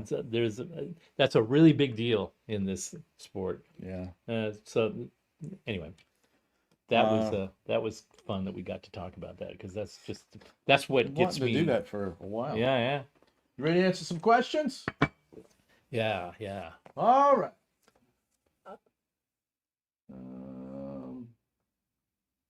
Let's see. Okay, this first one is not. I mean, it doesn't matter. It's not a speaker question, but Aaron loves gears. Steve, is there anyone really innovating in the amp space lately? Curious to see if there will be more innovations with solid state overall. Quilter and ISP are doing pretty cool stuff, in my opinion. What say you? Oh yeah. Or what? Was there a second iteration, I'm like down the for coffee the I'm one? down for the coffee one. Espresso martini. Yeah. Yes, please. Um, This is a fancy new drink that I love. yeah. But See, there are what if you just said no? Nobody's innovating and everyone sucks. no, I wouldn't say that. See, Pat Quilter and I go way back, so he's a bud. And when the question is put to him, why, after having a whole successful career doing professional sound reinforcement, why are you like walking away from that? Of course, he hit retirement age with the company, and he is the founder of the company, but he wasn't the head of the company. He always would have a couple of different iterations of the Quilter company that became QSC. He didn't run the company himself. He would hire somebody or partner with somebody to be the CEO, to be the business side, because he didn't want to like dirty his hands on that part of the biz. He just wanted to be, the guy in the little white padded room. Yeah. He knew better than to try to wear too many hats. So when he basically passed retirement age, but he was still hanging out, but he was having thoughts about, you know what, he's actually a very good engineer, and he understood the Class D technology, and he always keeps up on current stuff. Mhm. So he decided that he could do a pretty good job with Class D and make it sound like a legitimate guitar amplifier. And he kind of like, well, it needs to be done right. If you ask him, why are you doing this? He's because it needs to be done, and it needs to be done right, and I think I know how to do it right. Mhm. So in that respect, sure, he's absolutely, innovating. And it's really interesting because he's a freak for weirdo vintage cars, not just expensive vintage vehicles, but like, he's got what is it? Isetta, which is a Don't even know what that is. Isetta is like a 50s BMW little three-wheeled car that opens up on the front. You've seen this. Yeah, okay. That's what that's called. Pat Quilter's like 6'4", 6'2", 6'4". He's driving around in this Isetta where his knees are like right up where the steering wheel is. And he's got a bunch of little bizarro. He's a vintage Volkswagen freak. And as long as I've known him, it's been about vintage Volkswagens. He's got a couple of pre-war Volkswagens with the little turn signals that flip up on the sides, and the split rear window, and Yeah. he knows all this stuff. So he's into that sort of kitschy side of stuff. So naturally, when he started out making guitar amps, and then went into PA, and then he focused his attention on sound reinforcement, and that's where he became the most successful. But he's always been a bit of a guitar amp nerd. And so when he decided to focus his energy on guitar amplifiers, QSC Corporation was not interested. So he decided to go ahead and take his retirement, and then he went and started Quilter Sound. So yes, very innovative approach. My cup of tea, not particularly. Why? Because and Pat Quilter calls me a vintage guy. I consider myself like a modern tube amp guy, but from Pat Quilter's perspective, I'm a vintage person because I'm still using tubes and trying to maximize the usage and application of vacuum tubes. Yeah. Trying to figure out how to keep the essential thing that vacuum tubes do, because companies keep trying to do, okay, we've nailed the formula to get a solid state amp to behave like a tube amp. And no, you haven't, sorry. The person that's come closest to doing that is Pat Quilter, actually. But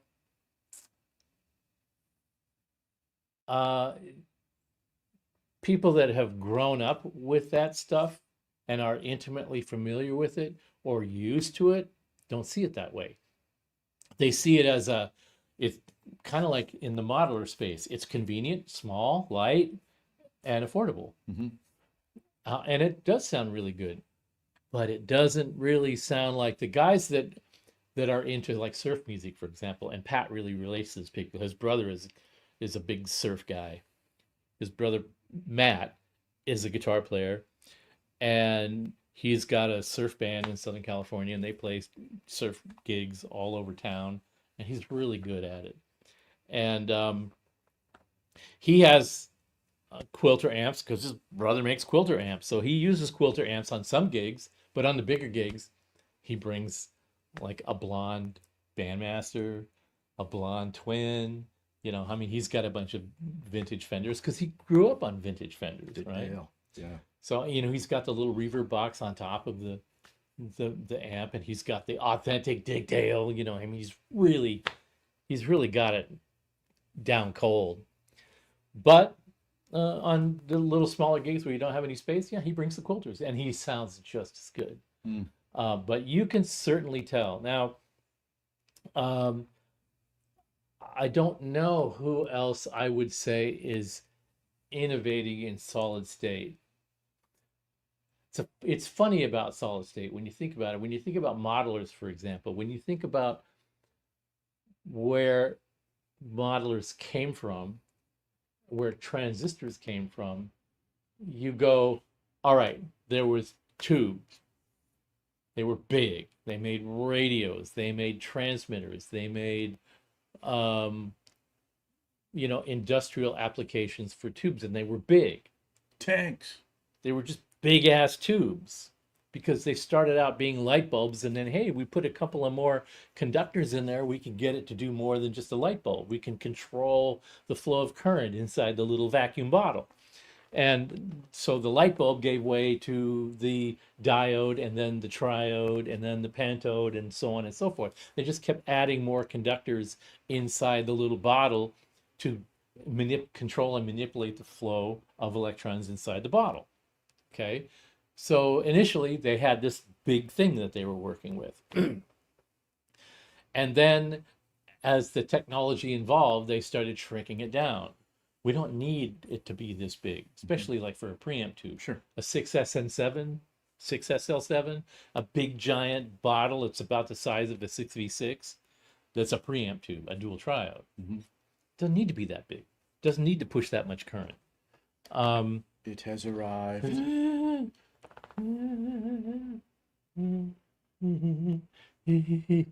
you. Ooh. All right. Enter the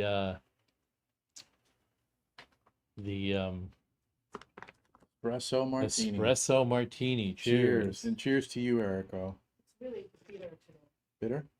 Oh, it's lovely. If you're a coffee drinker, Oh, yeah. but bitter is not. It actually is super bitter. Bitter is not an But it's- expletive. Bitter is like that's just a flavor. This is awesome. Now this Yeah, what is this? this is made using Honu house blend. Honu is a small roaster out in I think they're in Newhall. It's just it's a single little company that they do their own little custom roasts, and it's really good. Now this was a gift from one of our customers, Joe Tremarchi. So thanks, Joe. This is part of our little household mixture right now because of this. So thank you very much.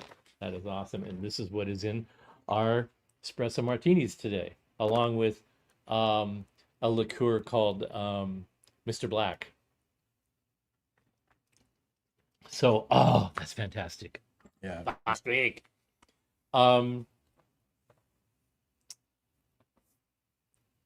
So the development of vacuum tubes is leaning towards reducing the energy consumption and reducing the physical size. Why? Because computers are on the scene now, and the vacuum tube is being basically used as a switch. And a computer that has a bunch of these tubes to do digital switching are big enough that they're taking the entire floor of an office building, Yeah. 10,000 square feet of an office building that is entirely dedicated to machinery loaded with tubes, variants of 12AX7s and so on. Thousands and thousands of tubes that need to be replaced if they're not acting properly, and they need to be ventilated. So thousands of dollars devoted to air conditioning and energy consumption and all of this. So transistors entered the scene because it became apparent that no matter how much you shrink a vacuum tube, and the smallest vacuum tubes that were created were called nuvistors, and they're these little tiny things that almost look like medium-sized transistors, but they're tiny relative to a 6SN7, but they're still too big, and they still consume too much energy, and they're still too expensive. So Bell Labs is working on this thing called a transistor, which uses a piece of germanium with a couple of wires attached to it, and figuring out that can be used as a switch, and it uses way less energy, and they're way less expensive, and they're incredibly small. So, we're talking about mid to late 40s here. So this development is all aimed at shrinking down this industrial electronic monstrosity and making it manageable and controllable and affordable to operate, and so on and so on. These days, that process has been going on, for half a century. And now we have microprocessors that have literally 1 million transistors in a chip that's basically the size of half the size of a postage stamp, and costs $4 or $5, in some cases $2. And I'm not exaggerating, 1 million transistors inside this little tiny space, about the size of my thumbnail or less. And that's what transistor technology is for. To bring this technology, this processing technology, to where they can process massive amounts of information in a fraction of a second, a very small fraction of a second, so that massive quantities of computations can be done to do all these great things. Fantastic. But they don't replace the behavior of a tube amplifier. And you can use this technology to create algorithms that imitate the way certain kinds of tube amplifiers behave, and you can model that behavior, and then you can translate that behavior into an amplifier that will drive a speaker, and you can hear the sound of that behavior. You don't feel the dynamic behavior of what's going on there, because it isn't actually a dynamic amplifier that's reacting to the way you play. It's basically the strings on your guitar are a trigger that triggers this snapshot of an amplifier to filter the sound coming out of your guitar through this algorithm that gets converted. The guitar signal gets converted to a digital signal. It is applied to an algorithm that mimics the behavior of a guitar amplifier in the digital domain, and all that is converted back into the analog domain and then played through an amplifier. And if it's a solid state amplifier, even worse, because the solid state amplifier doesn't embody any of the behavioral characteristics of a tube amplifier, and then off to a speaker. So you get this really authentic sort of snapshot of the way a guitar amplifier works, or the way guitar players are used to thinking about the way a guitar amplifier works, but it isn't actually working that way. And you experience that when you play it. Now, so where is the innovation? The innovation is in making that smaller, just like with computers. Making a guitar amplifier smaller, lighter, and more affordable. You can throw it in a bag, you can take it to a gig, you can take it to the recording studio, you can emulate all these things, but can you create with it? You can create with it, But is it the final tool when you really want to go carve tracks and be excited about playing your instrument? It leaves that a little flat, because what it does is it ignores the fact that the amplifier itself, the tube amplifier, is part of the instrument. It treats the guitar as the instrument only. And the amplifier behavior and everything that's applied to that, distortion, reverb, delay, all that, the snapshots of all that are applied to the guitar signal are not considered part of the instrument. They're considered a filter or an effect or an add-on, a window dressing of the guitar instrument signal. But that's not the same as manipulating. You're playing a guitar into an amplifier, listening to the behavior of that back through the speaker, and it informs what you're going to play next. And a modeler doesn't work exactly that way, and it doesn't drive you to explore it in the same way. So, and you would think that it's kind of difficult to detect, because when they sound like on a YouTube video, for example, when they sound so similar, and you could say, wow, that, you know, that sounds really good, but you're not the guy that's playing it while that's being you know, auditioned on the video. You just think, well, that sounds pretty good. Yeah. You also think, if somebody takes a real amplifier and plays that and then does a digital recreation or a solid state recreation of it, I probably won't hear the difference, and I would be one of the first people to say, yeah, it would be pretty difficult to detect in a video. And then yesterday I saw the that pedal show where Dan and Mick took a power station and plugged a little 5-watt Bugera amp into it and played it through a speaker cabinet, and they were both loving the behavior of it. And then they plugged that into a different reamper, that new 2 Notes Reload 2, which is a Class D power amp, and it has a reactive load in it. It's a nice device. It's stereo. It's got some cool features on it, but it's a Class D power amp. And they plug that into the same speakers and the same Bugera amp and compared that to the power station. And I thought, you know, I'm really interested to see what the outcome is going to be from that, because I haven't actually checked out the Reload 2 myself. I just know that it's Class D, and I know how a Class D amplifier is going to behave connected to a speaker. My assumption is that it's going to sound kind of like have all the balls stripped out of it, and it's going to sound like sort of a snapshot of what I was hearing before, but not 100% there. And boy, was I surprised when I listened to it, and I went, not only can I hear the difference, but I can see on their faces that they are experiencing the difference. And as it turns out, there's a lot of people commenting. They're going, man, I can tell that you guys are experiencing, you're telling it, you're describing it one way, but you're experiencing it another way. And then Mick replied to one of those comments is like, yeah, I can't lie. It sounds good, but it has all the essential stuff that I associate with a guitar amplifier stripped out of it, and it's not for me. And I was pretty blown away by that. I expected that to be the response.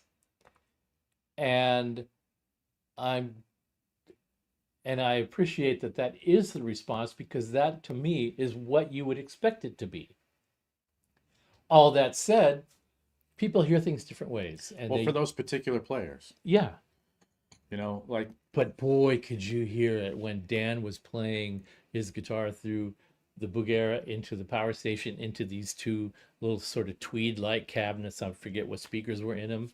It had this round, rich thing.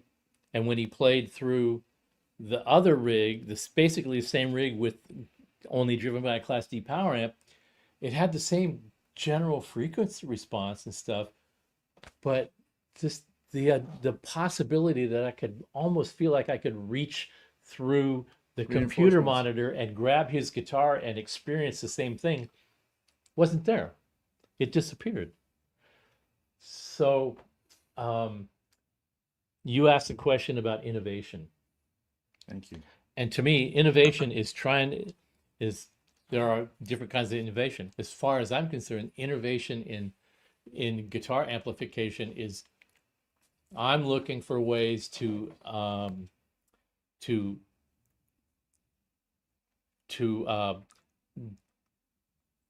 grab the most performance out of power tube topology, vacuum tube topology, and get the energy benefits, the weight benefits, the cost benefits any way I can, but retain all of the vacuum tube circuit benefits. What we have here is Strauss organic Dutch chocolate. Not a lot of ingredients. It's pretty stripped down. Organic cream, organic non-fat milk, sugar, organic Dutch cocoa, eggs, and vanilla extract. There's no, doesn't have that that alkali. The cocoa is not treated In with my alkali in opinion, that. that's top dog so far. Is this top dog? I haven't tasted it It's yet. not quite as rich as the first one, which flavor-wise is the best, but texture, it's close. You know what? I like this one a lot. It's really good. It's creamy. The aftertaste is the thing that takes away 1 point for me. It's a little odd, but Yeah. the ice cream itself is really delicious. Yeah. Well done. Well done.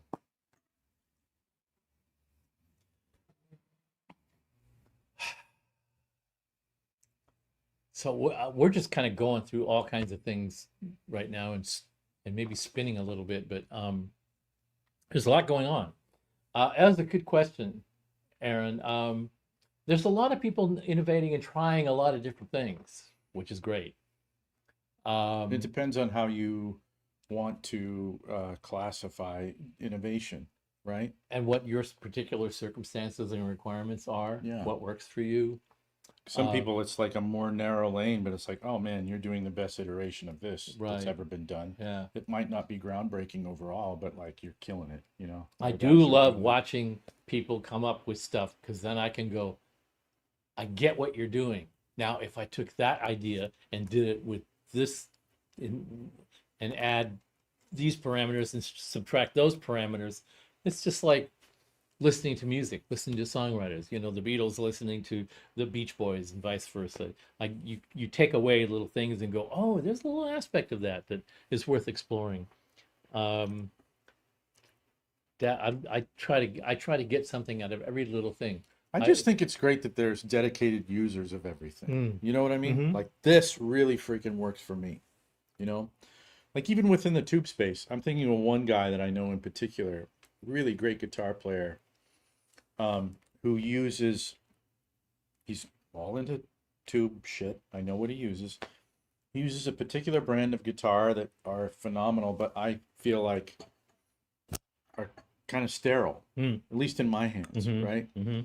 Never been able to make them work for me. I recognize them as really phenomenal instruments, but I don't hear that when he plays. You know, everything he cuts, I'm like, you have your thing dialed and sounding amazing, and I don't have to contend with how his things feel. What are you looking for? I'm looking for my show and tell. I don't know what the show and tell is. But Alyssa, hey, you're beaming in from the East Coast. Actually, I wonder on the entire stream here, I wonder who's the furthest away. Sometimes we have people who are around the world from us, but I haven't heard anyone say that today. If you're really far away from Los Angeles, put it in the chat. What's your dream? Innovation is inextricably entwined with marketing. And out. I have an idea, I'm running to the restroom. and I want to. Do I need to know what this is? No. Okay. And I want to sell something.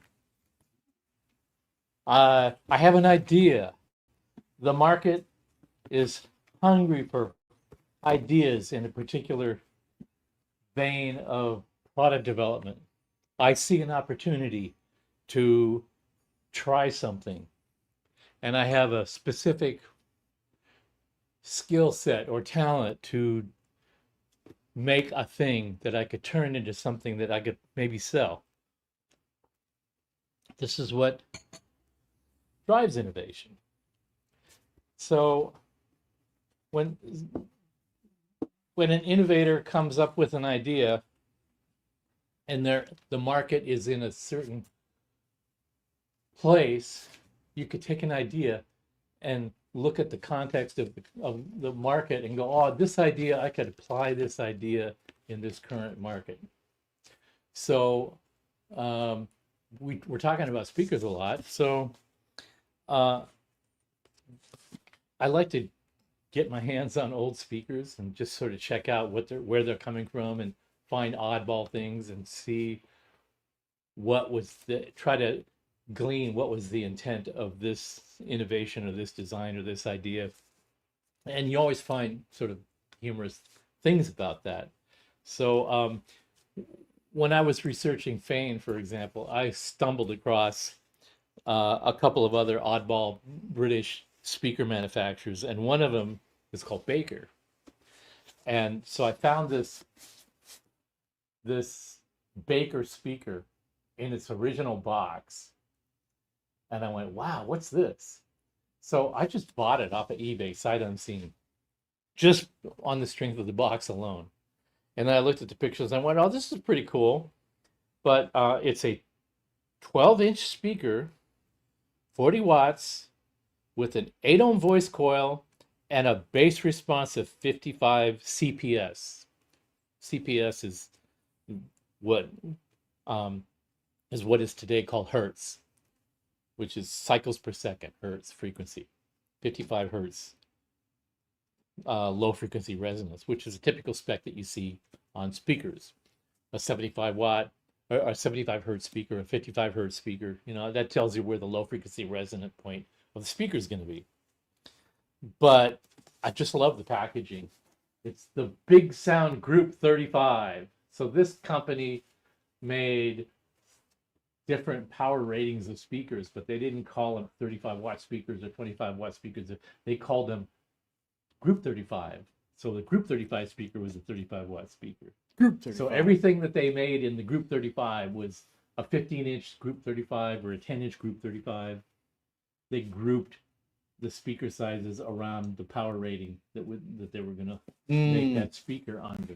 So check it out. It's now this leads. Now this tells you a little bit about when the speaker was probably produced. Baker is a UK company that existed from about 1920s to about 1980, and then they went out of business in 1980. Okay. The Group 35 has a big sound, and there's like these little stars on the label. I love that. And a loudspeaker for guitars in big bold letters, guitars, and then parentheses, bass, lead, and rhythm guitars. Not just guitars, but every kind of guitar. A bass guitar, a lead guitar, and a rhythm guitar. So it had to be like an early 60s, because that would be an environment where you would have somebody playing a bass guitar and a lead guitar and a rhythm guitar. So this speaker is good for every member of your band. It totally screams this sort of vibe. Yeah. The early Fender, Yeah. like this kind of thing. Yeah. Yeah, the guy and the kid on the skateboard. Yeah, the super early Fender, marketing. So they're basically saying the Group 35 speaker is a loudspeaker for guitars, bass, lead, and rhythm, or in general, all electronic instruments and vocal groups. It's like, this speaker is for everybody. No, it's not. It Vocal can't groups? be. Does that mean it's just like for doo-wop bands too? Yeah. The doo-wop vocalists Yeah. are going to play through you put it in a PA system? Well, let's just check this out. Okay. So, came in the original packaging. What? And Hold on. here's the original packaging. Whoa. And we'll take it out. And What? it's a sand cast frame. So this company, That is not Basic. sexy. they basically did everything in house, and this is the sand casting. And cast frame speakers, the frame is supposed to be not resonant. The whole point of a cast frame speaker is, first of all, that it's strong and rigid and and durable, but it's also supposed to not add any frequency. That's bullshit. This There's is- all sort. That's loaded. Check this out. This is like a resonator. Yeah, it is. And The Group 35. now what's really interesting is this label. It's kind of hard to see. See if I'm turning it the right way so it doesn't glare. Right here, I'll read it to you. I can put it up close. The loudspeaker model Group 35, 40 watt, and then in parentheses, 80 watt USA. What the hell does that mean, 80 watts USA? This is what gives rise to the bullshit. the bullshit Yeah. that we still Vintage hear today. 30s. Yeah, British watts are like different than Yeah, American watts. 25 watt speakers. And this one has a frequency response of 30 to 13,000 CPS. So That's a 30 to 13 kilohertz, which is interesting because I can't imagine how a speaker like this would do. Of course, it doesn't tell you in what frequency, in how much accuracy it is, like plus or minus 3 dB, whatever. So it could be all over the place. But they don't care. They don't care about accuracy. They care about the specification, right? They care about impressing you. What's interesting about it, and what makes it more likely to be an instrument speaker, is we talked about doping last time. There is a little bit of subtle doping on this, but the doping isn't around the edge. In fact, the doping is absent the edge. The doping is done on the body of the cone in here. So the part of this cone that is doing the excursion is actually moving the air. That part is doped, but the part where the suspension is, where you're trying to make the speaker flexible and durable around the edges, not doped there. So this is the opposite of what you would expect to see. And of course, what's really interesting around the edges of this casting and how you know that it's sand cast is that they cast it really roughly and then they went and ground off all the edges of the that's casting. what I meant by it not being sexy. It's yeah, pretty rough. it's about man. as unsexy as they come. Oh, Alyssa, are you and Lori there? Hi, Lori. And I just love the way the terminals are just drilled through the legs of the frame. Okay, when I was missing, did you talk about the origin of this? Like why you have it? Yeah. Oh, okay. I stumbled across this when we were buying old Fanes. Okay. And buying up old. So have you listened to this? I have not. It's never been used. It's in the original box. We have to do video test. Yeah. It'll be really interesting what this speaker sounds like. I'll have to play something through it. But it's a speaker that's never been used. So And what year do you think this is? this would be, Can well, we trace it? see, Is there that's serial? that's the thing about the box. That's how you would sort of, I know it's putting us in the general era. but Well, I wonder I don't know if you heard me say that this company was in production from 1920 to until 1980. 1980. Yeah. But how do we tend to determine what is what with this speaker? And well, it's in the original packaging, so check this out. Hot damn. I never even Hold noticed this on, before. But there's Hold what I was going on. to say is you could tell from the packaging, from the labeling here, Oh. that they're And- aiming at a certain audience, and that audience that they're aiming at is probably a late 50s or early 60s kind of musical group. So Okay, this is your PayPal receipt, okay. but this is the original paperwork that came with the speaker. It's one-sided. So apparently Very- um yeah, there's no date on here.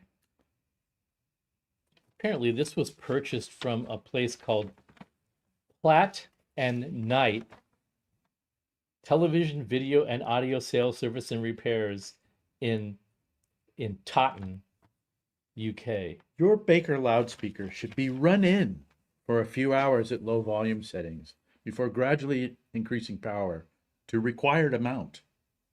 But do not increase the setting of the volume control beyond the point at which sound increases, as this causes distortion. Undesirable distortion. They're explaining how to break in a speaker here. Yeah. I never even looked at this. This is so cool. I didn't notice that was in there. Baker Reproducers Limited, Bensham Manor Road, Passage, Thornton Heath, Surrey. Is there a date? No, there's no date There's on no here. date on the Nothing. document. Wow, bummer. Yeah. But I dig the fact that they're explaining how to break the thing in. High fidelity speaker enclosures, 65 pence postpaid. Hot damn. Oh, so for 65 cents, you can get they'll send you a specifications how to make a box to put to mount the speaker in. Yeah. Faulty goods will, after examination by us, either be repaired, exchanged free of charge, or credited and their costs refunded at our option. We can The only book which gives comprehensive data for building all types of loudspeakers and enclosures. So they're offering to sell you a book that's the definitive book. The book. The Baker book. Yeah, the Yeah. Bible. The Baker The Bible. Baker Bible. The Baker Guitar Loudspeaker Bible. It says for high output use in sealed cabinets, 4 cubic feet for 12-inch speakers, 6 cubic feet for 15-inch speakers, line cabinets with felt or Bondacoust wadding. What? Hold on. That's like the like the stuff inside, the insulation inside. Yeah. Any such distorted overload can immediately overheat and burn the voice coil, thus causing failure of the loudspeaker, which will mean a chargeable repair not covered by guarantees. Okay, I think we need to do tests with the speaker. Yeah, we definitely do. And show it to our friends. I just love. We need to figure out what it sounds good in. I just love the whole concept of it, and You just have the one. I think I might have 2 of them. I got all kinds of oddball little speakers, but I was kind of looking for something to talk about for the show, and I thought this is out there enough.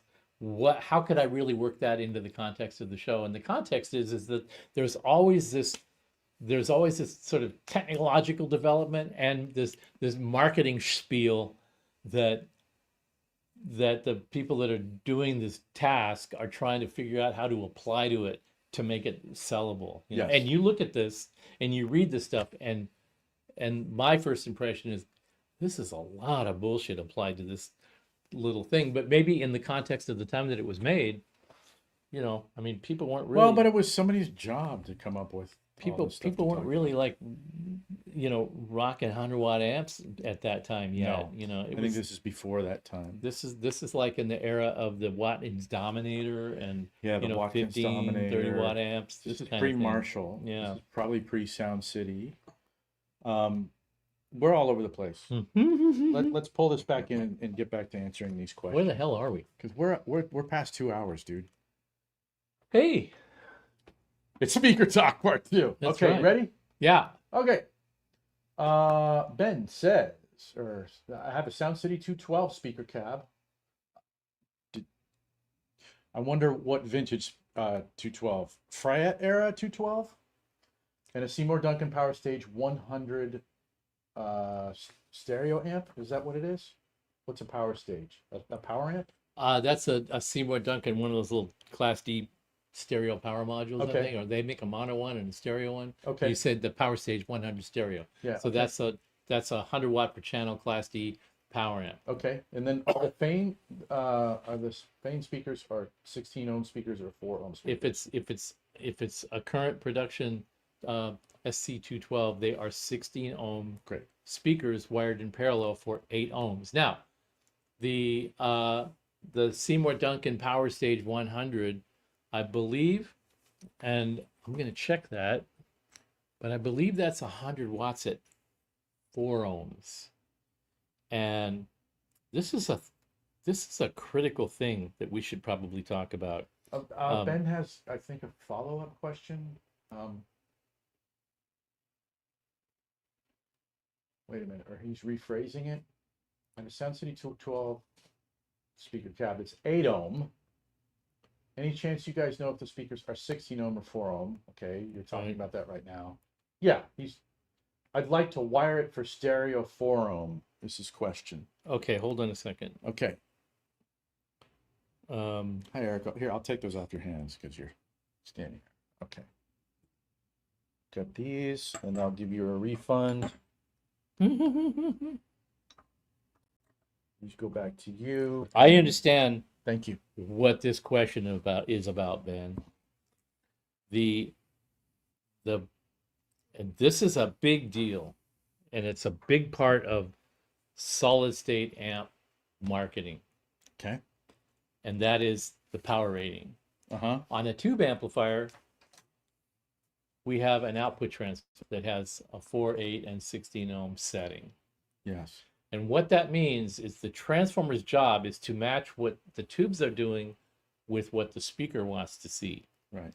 So with a tube amp that's let's call it a 50-watt tube amp, you're going to match that, what the tubes are doing, to what the speaker wants to see. And you do that by selecting different taps on the output transformer to match what the tubes are doing with what the speaker is doing.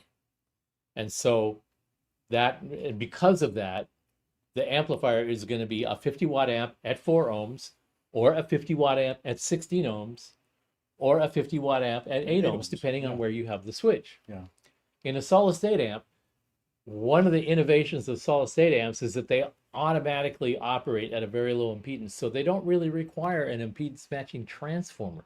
But that doesn't mean it's the perfect impedance for the speaker at every type of speaker, at every type of impedance. What it means is, for every given solid state amp, there is an optimum impedance for that speaker to operate at, and everything to the above and below that optimum point is going to be problematic in one way or another.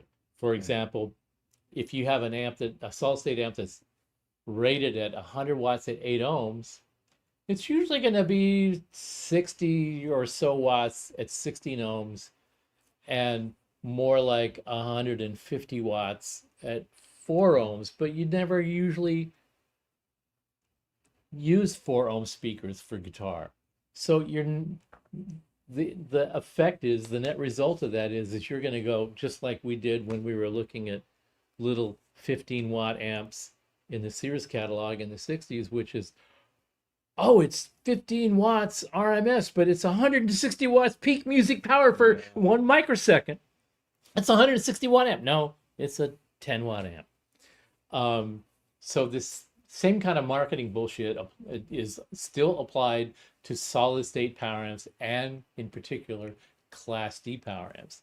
That's why you see the latest reamp product out on the marketplace is saying it's 200 watts a side. Well, it's 200 watts a side in 4 ohms. It's 120 watts a side into 8 ohms, and it's 50 watts a side into 16. So I think Ben is looking at this and going, well, I want to make sure that I get the full 100 watts out of it. How do I rewire the cabinet to 4 ohms? You don't.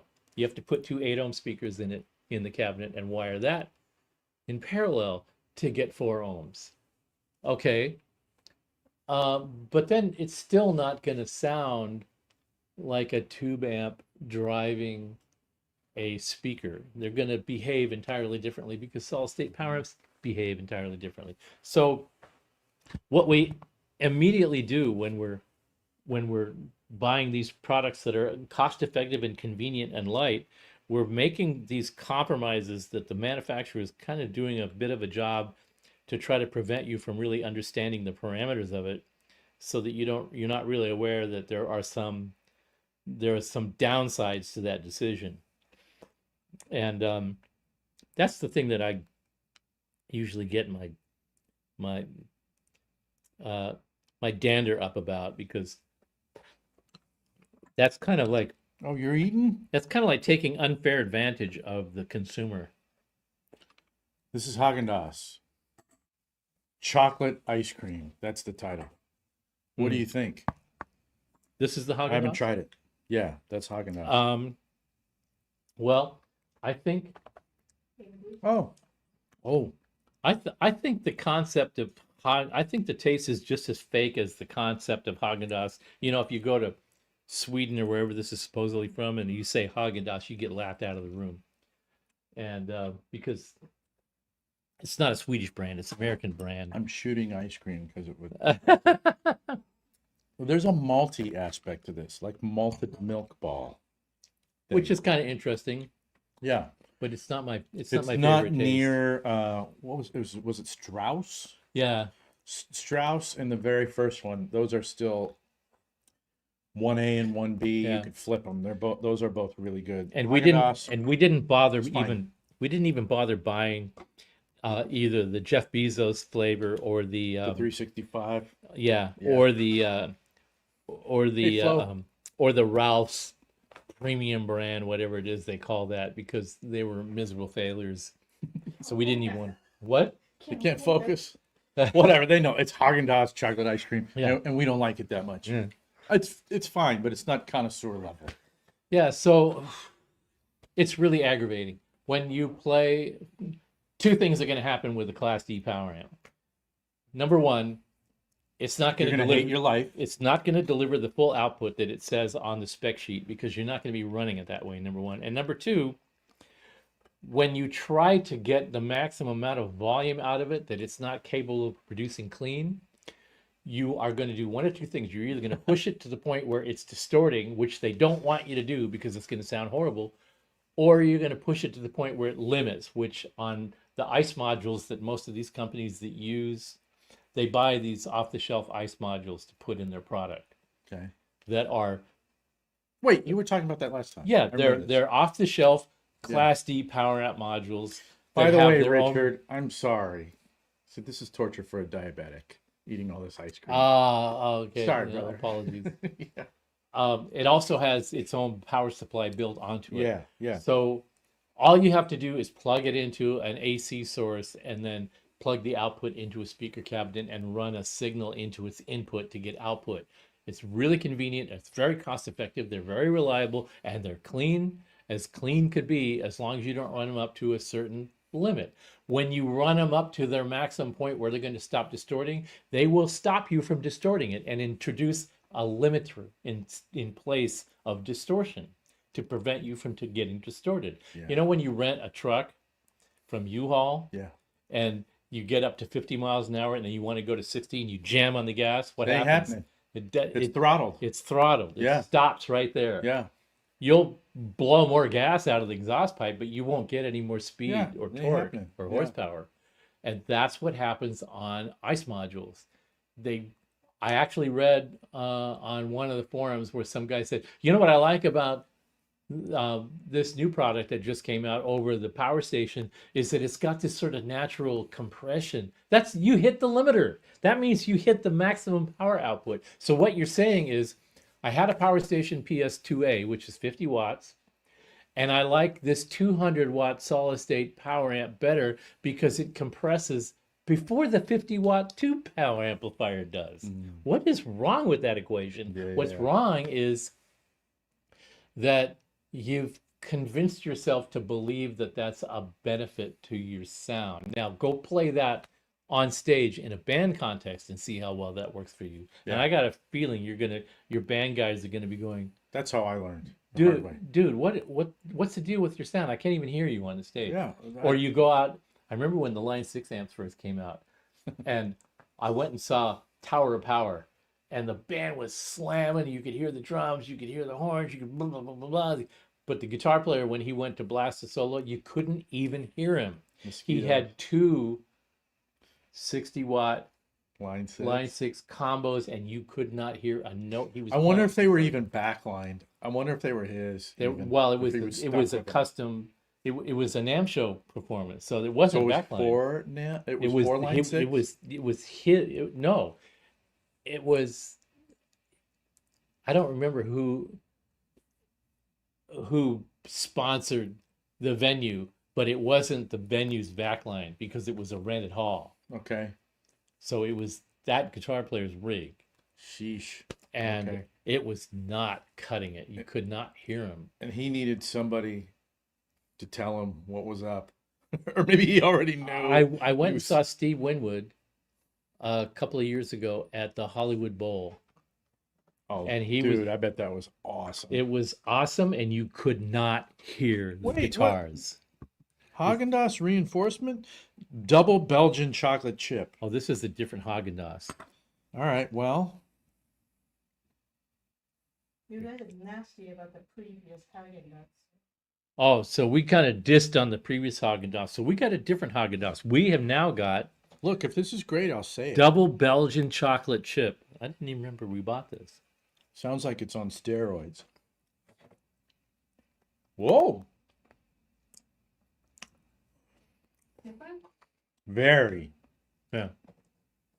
But okay, there are some really good aspects to this, but it actually does taste like it's pumped full of steroids. It doesn't. It tastes very synthetic.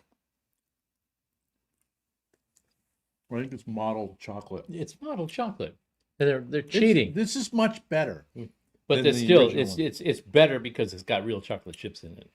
It's the ice cream isn't better. Man, this is actually a whole different animal than the other one. It is. Yeah, this is. Which one you guys best? Strauss still beats it. Yep. Strauss? Strauss is my favorite, The and then first the one, first right? one is no. That's the Strauss was I think the third one. I've lost track totally. I think that's the best one, and then the very first one is the second best by just. The first one I think has the best flavor, but the Strauss has a better texture, and the flavor is very close. So what we're comparing here with ice creams is basically we're comparing 6L6s to EL34s to 6550s to 30-watt speakers, 50-watt speakers, 70-watt speakers that all sort of are voice very similar, but they're different somehow. I want to try anything again? I'd like to try the one that we like the best again. Try the very first one and the Strauss back to back, Okay. if we can. Thank you, Erico. And I would You're like the two more, best. I would like two more of these while we're at it. These are insane. I know. I want to know how she put See, it together. and I don't have to drive home, so I can have another one. I'm fine. Hey, look, this is awesome. I was pretty symmetrical. All right. Somebody else poured their lunch down their shirt besides me. That's awesome. This is what I do. Did we get a response back from Ben that he was talking about the current production cab? No. All right. Dude, I have to go wash this off.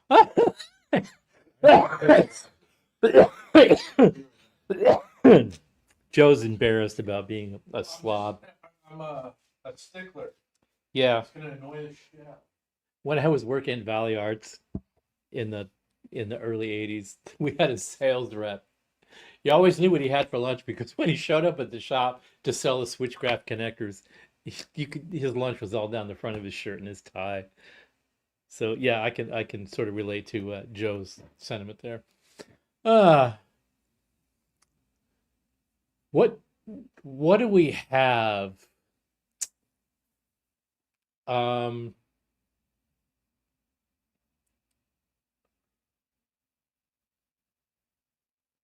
just gonna kind of kill some time a little bit and regroup because I think that we've.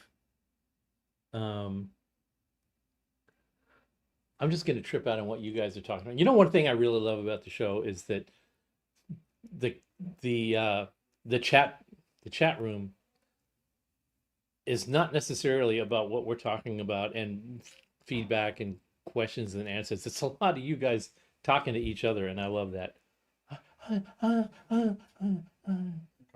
Oh, more is coming. Okay. So I really appreciate that you all are here and having a good time interacting with each other. That's pretty awesome. And I didn't really get a chance to say hello to anybody individually like Amanda. Oh, by the way, Amanda, you know, somebody posted a couple of shows back that we should make you a monitor of the chat group. A moderator. Are you talking about Amanda? Yeah. She's And, like the MVP.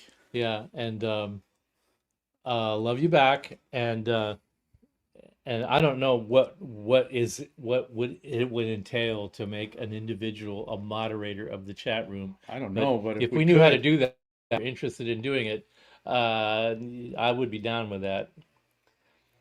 Yeah, Amanda's the best. Well, you're all the best, but Amanda's like Amanda level best. Everybody knows Amanda, but they know how That's a very bestest she is. What the hell is a model V1030 speaker? I don't Well, I would say it's a 10-inch 30-watt speaker. Did you What- finish answering Ben's question? I did, I'm and gonna move you on to the I next asked him back whether he's talking about the current model, and I don't know if he responded or we noticed that he responded. So I'm just assuming that he did. Okay. And what you're going to find out is that your Power Stage 100 may not necessarily deliver 100 watts into your 212 cab, but I don't think that that's going to be such a big deal. I think you bought that power amp because it's lightweight and convenient, Yeah. and will give you enough volume to play your gig. So I don't really think you have an issue with that. I wouldn't go to the effort of spending money on getting the 8 ohm versions of the speakers so that you can maximize the power output of the Duncan power amp, because you'll probably find that it's more sterile and stiffer than it is the way it is right now. So you probably just fine the way it is. Okay. Ready for the next one? There was something, yeah. Okay. What high power speaker would you recommend for Voxy amps? I wouldn't, because it wouldn't. Whenever somebody asks me a question like that, the first question I have back to you is, what is your objective? Do you need it to be louder? Do you need it to be more articulate? Do you need better bass response? What is it that you will need to fix about Voxy amps that a higher powered speaker would fix? And probably if you told me what you were trying to achieve, my answer would be a higher powered speaker isn't going to get you there. We keep seeing clones of vintage amps with, but we fixed this problem, but we fixed that problem. Well, you know the reason that we like these vintage amps that are oozing this character is because they have this character that is oozing this And character. once you ameliorate this thing, Yeah, it's no longer you've the fixed it to original death. Yes. And it's a really, really It's a fine line, and it's really It's easy the to fall finest on the line. other side of it and go, what the hell did I do? And we've experienced this with our own amps. There's so many guys that, hey, I just bought a Pitbull 45 112 combo. It's fucking fantastic, but it sounds a little brittle. Do you think the fact that it's got a Fender Acoustasonic woofer in it might have anything to do with that? Like, yeah. And then we put the Much. stock speaker back in to send it to the customer. What did you do to this amp? It sounds fantastic now. We put the stock speaker back in. Well, but it sounds like it couldn't have been just the speaker. No, it was absolutely all about the speaker. The rest of the amp was fine. The tubes were fine. The amp was performing perfectly. It just had not the stock speaker in it. You guys are geniuses. No, we just put it back the way it was when it left the factory. That's not genius. That's the way the amp was designed. And the same with the Vox AC30. I would not put Jensen Malcontents, which I love. I wouldn't put him in a Vox AC30 because it won't sound like a Vox AC30 anymore. Right. My favorite quote is David Reeves of High Watt, where some guy comes up to him at the NAMM show and starts telling him all the things that he would like to see improved in a High Watt amp that would make it perfect for him. And David Reeves is studiously listening to him and just nodding and going along and Go blah, get a blah, blah. Marshall or And something. when the guy gets through the end of his spiel, Reeves replies, and then it wouldn't be a High Watt, would it? And turn around and walks away. And I can totally relate to that sentiment, because this is why the landscape is littered with things that sound great and that sound better than other things that went before it, and also things that made it to the landfill before they ever rose to the point of actually catching the public's attention. Yeah. Because there are some things that are, the gentleman that asked about innovation before, yeah, you can innovate. Anybody can innovate. The original Sound City demonstrated that you can innovate yourself right out of business. Fane demonstrated that you could innovate yourself right out of business. Fender, when they went to CBS, it just demonstrated without a shadow of a doubt In Norland. that they could innovate themselves into bankruptcy. Innovation is a double-edged sword. I cannot thank you enough, Erico. So is drinking 2 of these things. Cheers again. Cheers again. I'm having a Cheers blast to on y'all. this show. I don't feel like, I was thinking the other day that I have this tendency to have these sort of long breaks between sentences, trying to complete a sentence. And I realize that what I do is I'm mentally editing and rechecking if I'm actually asking the question or answering the question or not. So I talk in these sort of stilted, rhythmic, fucked up cadences, and there's these dead spots because I I'm- think it seems larger to you than it does to anyone else. Yeah, maybe so. I don't But experience it I that way. watch it and I go, there are shows where you've responded like, wow, the guy's really on fire. Well, I'm not overthinking the answers this sometimes, and other times I am. But right now I'm just excited and I'm having a lot of fun and I'm not overthinking it too much. So, and that's all down to you guys. Now, so I appreciate The everything only that you thing I guys are have to doing. say Yes. is we're coming up on 2.5 hours. All right, and we should probably wrap it up. Well, I don't think we have to wrap it up, but I think I hate to say this, right on the heels of what you just said, More ice cream? Is that what a you're trying to say? little more editing, Oh, and then we'll get through all the questions. Okay, so we're back to the that's Jenny's, that's right. Jenny's, Jenny's and the the- Strauss. Jenny's darkest chocolate. was the first. This was the one that I thought. Now I remember what I hated about them. The last episode, I said there was an ice cream that the top didn't fit on very well, and you kept dropping. I just did it again, and it was that brand. So if there's one thing I hate about Jenny's ice cream, is the top cover fits on the container really poorly. So if you're carrying it by the top cover, the bottom will fall out of it. So those guys. Okay, so we had just had that Haagen-Dazs Double Belgian, which was really big compared to the previous one. This trounces all of that. Totally smokes it. This is Kirishima knocking what's his face, like trucking him right off the stage. See, I'd figure out how to wind Sumo back into the conversation. So Ben Tom says with Jenny's, I usually eat them all in one go, so I don't have to worry about the top cover. That's how you do it, friend. This is great. No gelato tonight. Now we decided that. See, I really like that brand. The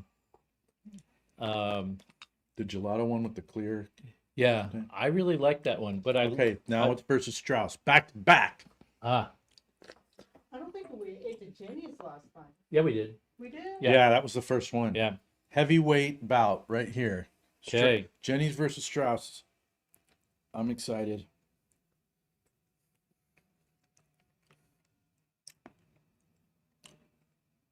Okay, two things. One, they're equal in quality, but they're very different. They really are. More And- than I thought first time around. And in retrospect, I preferred the Jenny's because I like that darker attack. I'm going to stick with what I said originally. The Jenny's, the flavor is tops. The texture to this is a little bit better than the Jenny's. And See- they are 1A and 1B to me. Yeah, These I are- like a little That's more right. raw texture. Yeah, and I like a little creamier. And this is a bit creamier than the Jenny's. But See, these I are like top-notch. like the speaker on the top right, and you like the speaker on the bottom I left. do, and I also like 100 waters more than 50 waters. and you like it the other way around. No, Yeah, you do. maybe so. Maybe you're right. Well, I'm just saying, every time we sit in front and we're A being 100 watts to 50, you wind up going, I think it's the lower wattage one for me. I think okay. There's It's a little gruntier, and I'm like 100 watts all day long. okay. There's an underlying. Sorry, Richard. Shit. Okay, we're done, brother. Remember? I'm you said- sorry. Yeah. Okay, we're done. We're done. I like two things. I like everything in an amplifier to be harmonically balanced when I'm cranking it to a certain level and everything is in the right place. That's the 50. I also like a big, giant, dynamic, clean sound. So when I'm in the mood for With the that, tops off. No compression. no compression, yeah, just like all in. Here's the gain. when and I'm you in- can play chords. When I'm in that mode, I want to hear the 100-watt amp, and I don't want to hear any excuses. Yeah, yeah. When I was listening to the D120 into the disgusting blown up cabinet, I was still thrilled by the character. It wasn't the volume, it was the character of this clean, wide presentation, even though it was limited by the ability, the fact that, can you imagine a 4-cylinder engine where one of the cylinders, the rings are shot, the other one, the piston's got a hole in the top of it, the other one, the spark plug is missing, and on the other one, the spark plug is completely fouled with oil. I mean, that is what this cabinet is. Yeah. And when you step on the gas, well, in a car, it's not very exciting, but in a guitar cab, it's really exciting. Amanda's waiting for us to go into a tap duet routine. You ready? Let's do it. I don't know anything about tap. Neither do I. We're going to improvise. Oh, really? Yeah. I don't know what we're doing. How do you tap dance? I don't know. You gotta swing your arms. We know every part by heart. On with the show. This is whatever the fuck. There. For you, Amanda. Our new moderator. Whenever Hopefully. I think of Bugs Bunny, I think of there was an outtake where the camera switches from Bugs Bunny to Porky Pig hammering a nail into a 2x4 and hitting his thumb, and he goes, I bet you I thought I was gonna say son of a bitch. And that was an outtake.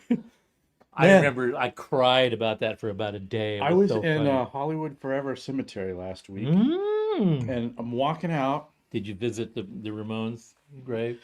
No, but on the way out, I looked over, and there was Mel Blanc's headstone. Mel. The voice of all of those characters. So cool. Okay, questions. Okay. Oh, and also one of my favorite scenes is not Elmer Fudd. It was Foghorn Leghorn. no, He's the forget it. best. No, it was maybe it was Elmer Fudd. He breaks into the room of the house, and Bugs Bunny is like wearing a bra and panties, and he's like, ah! And Bud slams the door because he's the gentleman, right? Oh man, I wish I had more time. I'd love to go back and watch all of that. Okay, here's another question. Yes. Let's see, what did it say? Is there a good 4-ohm 12-inch speaker? I can't carry big cabs anymore. Why do you need? See, I'm sorry. Every question begats a question. I am one of these people that when somebody asks me for advice, I want to know why they're asking the question. And I know it drives people crazy, but it's only because I want to give you an accurate answer. And if I just say, yeah, buy this, I feel like I'm not really addressing what your concern is or giving you an effective answer that will be useful to you. I'm just answering the question the way you ask it, and I don't have any confidence that would be of any use to you. A good 4-ohm 12. I don't particularly off the top of my head know of a 4-ohm 12 because I generally don't like 4-ohm 12s. I don't normally use 4-ohm 12s. And there isn't an amplifier that's well known, that's well regarded in the general pantheon of guitar amplifiers that uses a 4-ohm 12 that anybody thinks sounds good. Yeah, I don't know. So I wouldn't know what to say to address that. If you can't carry big cabinets anymore, I totally relate to that. And what I would say is, fine, carry a little cab, but it doesn't have to. Why does it have to be 4 ohms? A good 8-ohm speaker will do everything that you need it to do. And What's the neodyne? What's the story with those? Yeah, Richard even brought that up because that whole thing was they were supposed to be super light, right? Not neodyne. I think you mean neodymium. Neodymium is a very expensive, very efficient magnet material. Wasn't there a speaker called the Neodyne or something? I thought you had me going around town with a Memphis with one of those, going, "Hey, go play your gigs with this." Neodyne is like a manufacturer's name Yeah. for a neodymium magnet fitted Okay. speaker. All right. So, what's a neodymium speaker? It's a speaker that uses a neodymium magnet in place of a ceramic magnet or an alnico magnet. Alnico are very small magnets that are very powerful and that are extremely expensive because they're made of rare earth metals. A ceramic speaker, a ceramic magnet, is a very large magnet that has about the same magnetic field capacity as a small alnico slug, but it's much less expensive than an alnico. It's also bigger and heavier because it's not as efficient. It's not as good of a conductor of a magnetic field. So there's basically physically more of it, and they weigh more, but they're much cheaper to produce, okay? Now, a neodymium magnet is a much smaller magnet. It's more expensive than an alnico, but it's half the size of an equivalent alnico magnet. Yeah. And it's extremely efficient. But it also has a funny little characteristic. So a neodymium speaker tends to sound a little artificial because, see, what happens is with speakers is a magnet generates a magnetic field around the perimeter of the magnet. Yeah. So if you have a very small diameter magnet that has, let's just say, the magnetic field is expressed in Gauss. The power, the amount of power of the magnetic field that's produced by the magnet is expressed in Gauss. Spell that. So Gauss. Okay.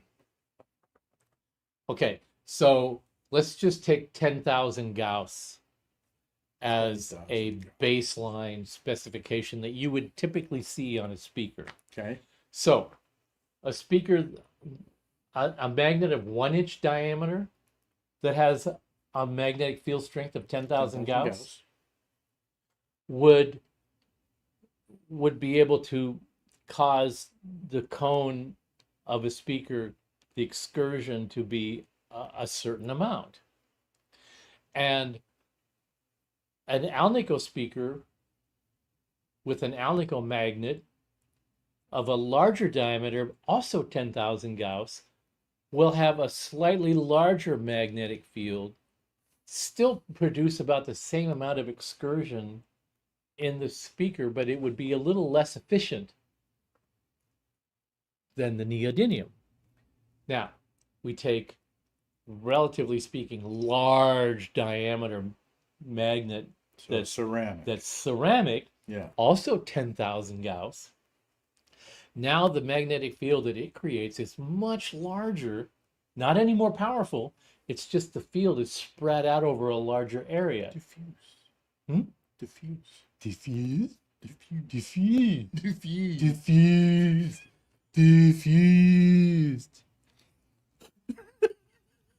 Reminds me of That's my the favorite old moment Howard of the Stern show. episode where they just went on this Baba Booey thing for about 30 straight minutes until they were completely mind. Should we do that now? Yeah, we should. Diffuse. Diffuse.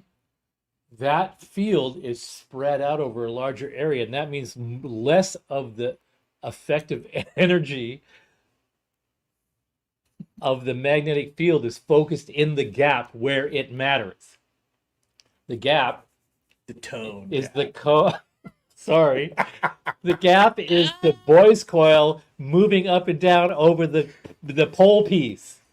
So the I'm bigger putting that the, on the Instagram, bigger bro. the bigger the field or around the pole piece, the less of it is focused on the pole. You said pole. You're falling apart. I'm not. I'm telling it like it is. I'm just giving you the facts. These are the scientific facts. The magnetic field is less focused around the These are the these are the facts. Sorry. It is what it is. the birds and the bees. I think Steve. we've lost about 10 viewers since then, but okay, anyway. So when we're talking about magnetic strength, we're talking about how much of that strength is actually focused where it needs to be. Okay? So the thing about a magnetic slug that's generating a very strong magnetic field is it gets up to its maximum pretty quickly, and then That's once the neodymium one. yeah, and then once the speaker starts moving, it can only do so much excursion before it hits a limit and can't move any farther one direction or the other, and it starts introducing this magnetic compression, and that's what we find with neodymium speakers. They're lightweight. They're very efficient, and but they're expensive, and that's why. Yes. But they get a lot of work done for their very small size. So Yeah. if you don't have a lot of girth down there, you can still be a very effective transmitter of energy. You're just fucking with everyone now. I beg to differ.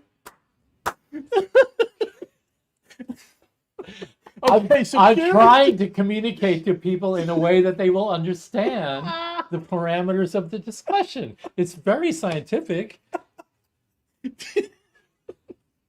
Whether you can hold your shit together or not is not my problem. I'm sorry. Anyway, so what we find with neodymium speakers is they're very efficient, but they tend to be a little spiky, and they tend to hit this magnetic compression point very quickly.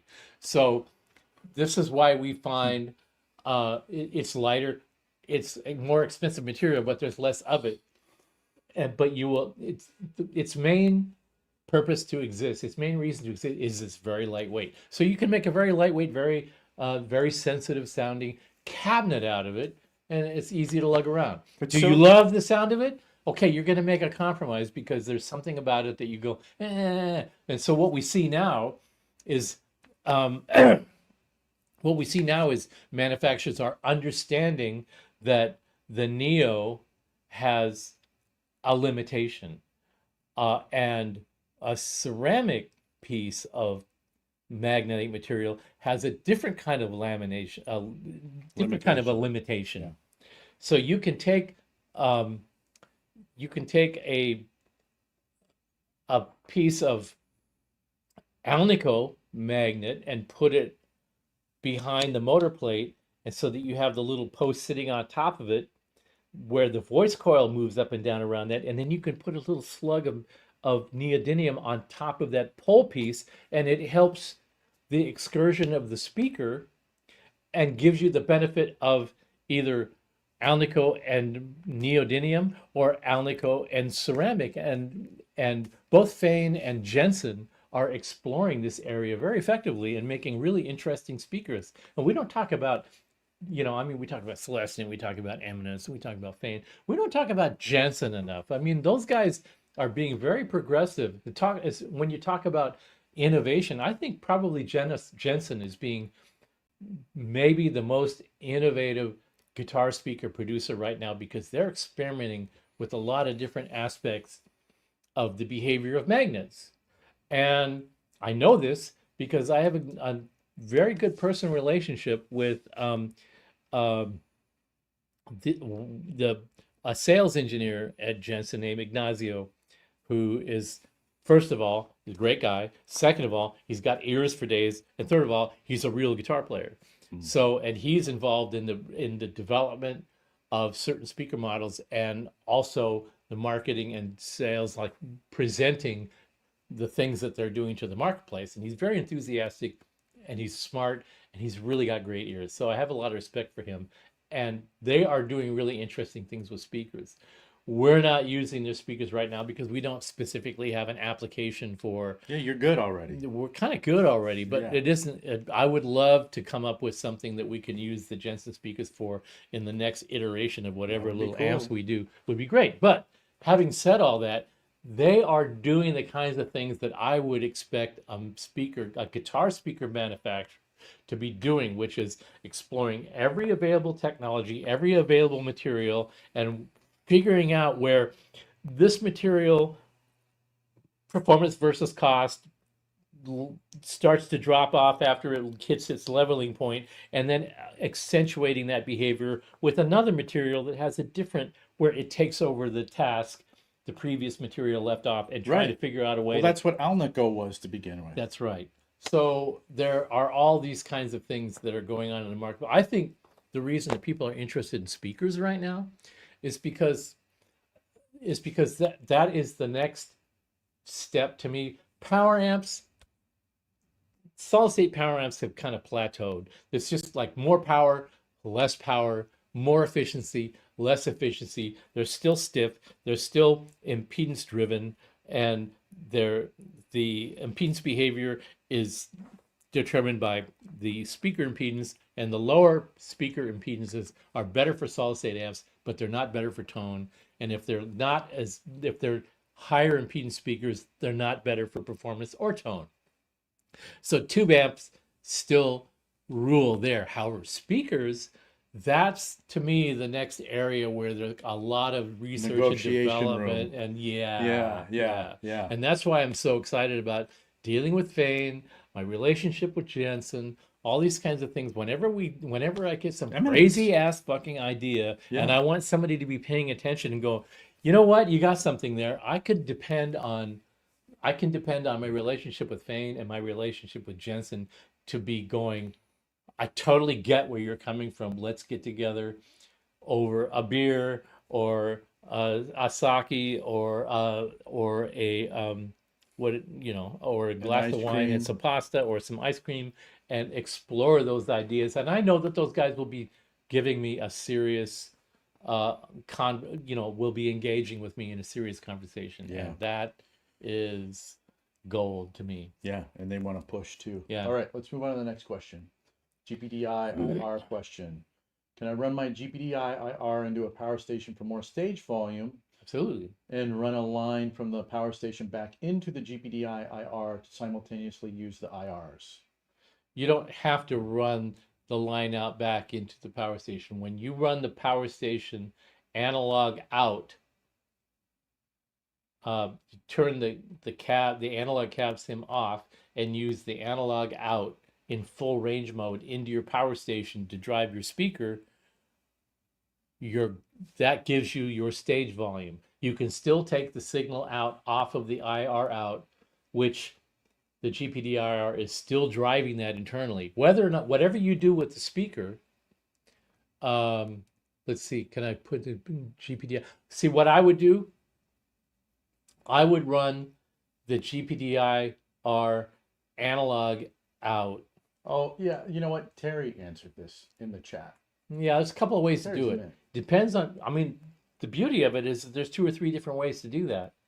I wouldn't put the speaker output of the GPDI into the power station, me personally, necessarily. I wouldn't do it that way, because I would take the analog cab out with the analog cab turned off, and that would be the full range line out, because that is after the load anyway. Right. The analog cab out is The still analog cab sim out. the analog Yeah. cab sim out without the cab sim activated. Yeah, just turn it off. Is still is that output is still after the reactive load part. The reactive load feeds the analog cab filter. Right. So you're still getting the reactive component inside the GPDI. So you take you take that out and run it into the power station line in and amplify that. Then you take the IR out and run that to front of house or wherever, and that gives you the IR out. They both give you the benefit of Right. the GPDI's power amp driving a load out. So Yeah. you don't have to try to put it back into the power station. It's already doing It's all taken that for care you. of within the Yeah, GPDI yeah, before those outputs. that's right. Yeah. Okay. Let's see. I have a question. If my house outlet is 220 and my amp out is 230, should the power station power be 220 or 230? All these voltages that we're discussing that are line voltages are always expressed with a percentage of plus and minus 10 or 20%. When your outlet is rated at 230, it's always plus or minus 10%, 220 to 240. So whatever region you're in, there is a percentage of tolerance in the line voltage that's built into it. So you don't have to worry about it being, is it 220 and it should be 230, or is it 230 and it should be 240? You never have to worry about that.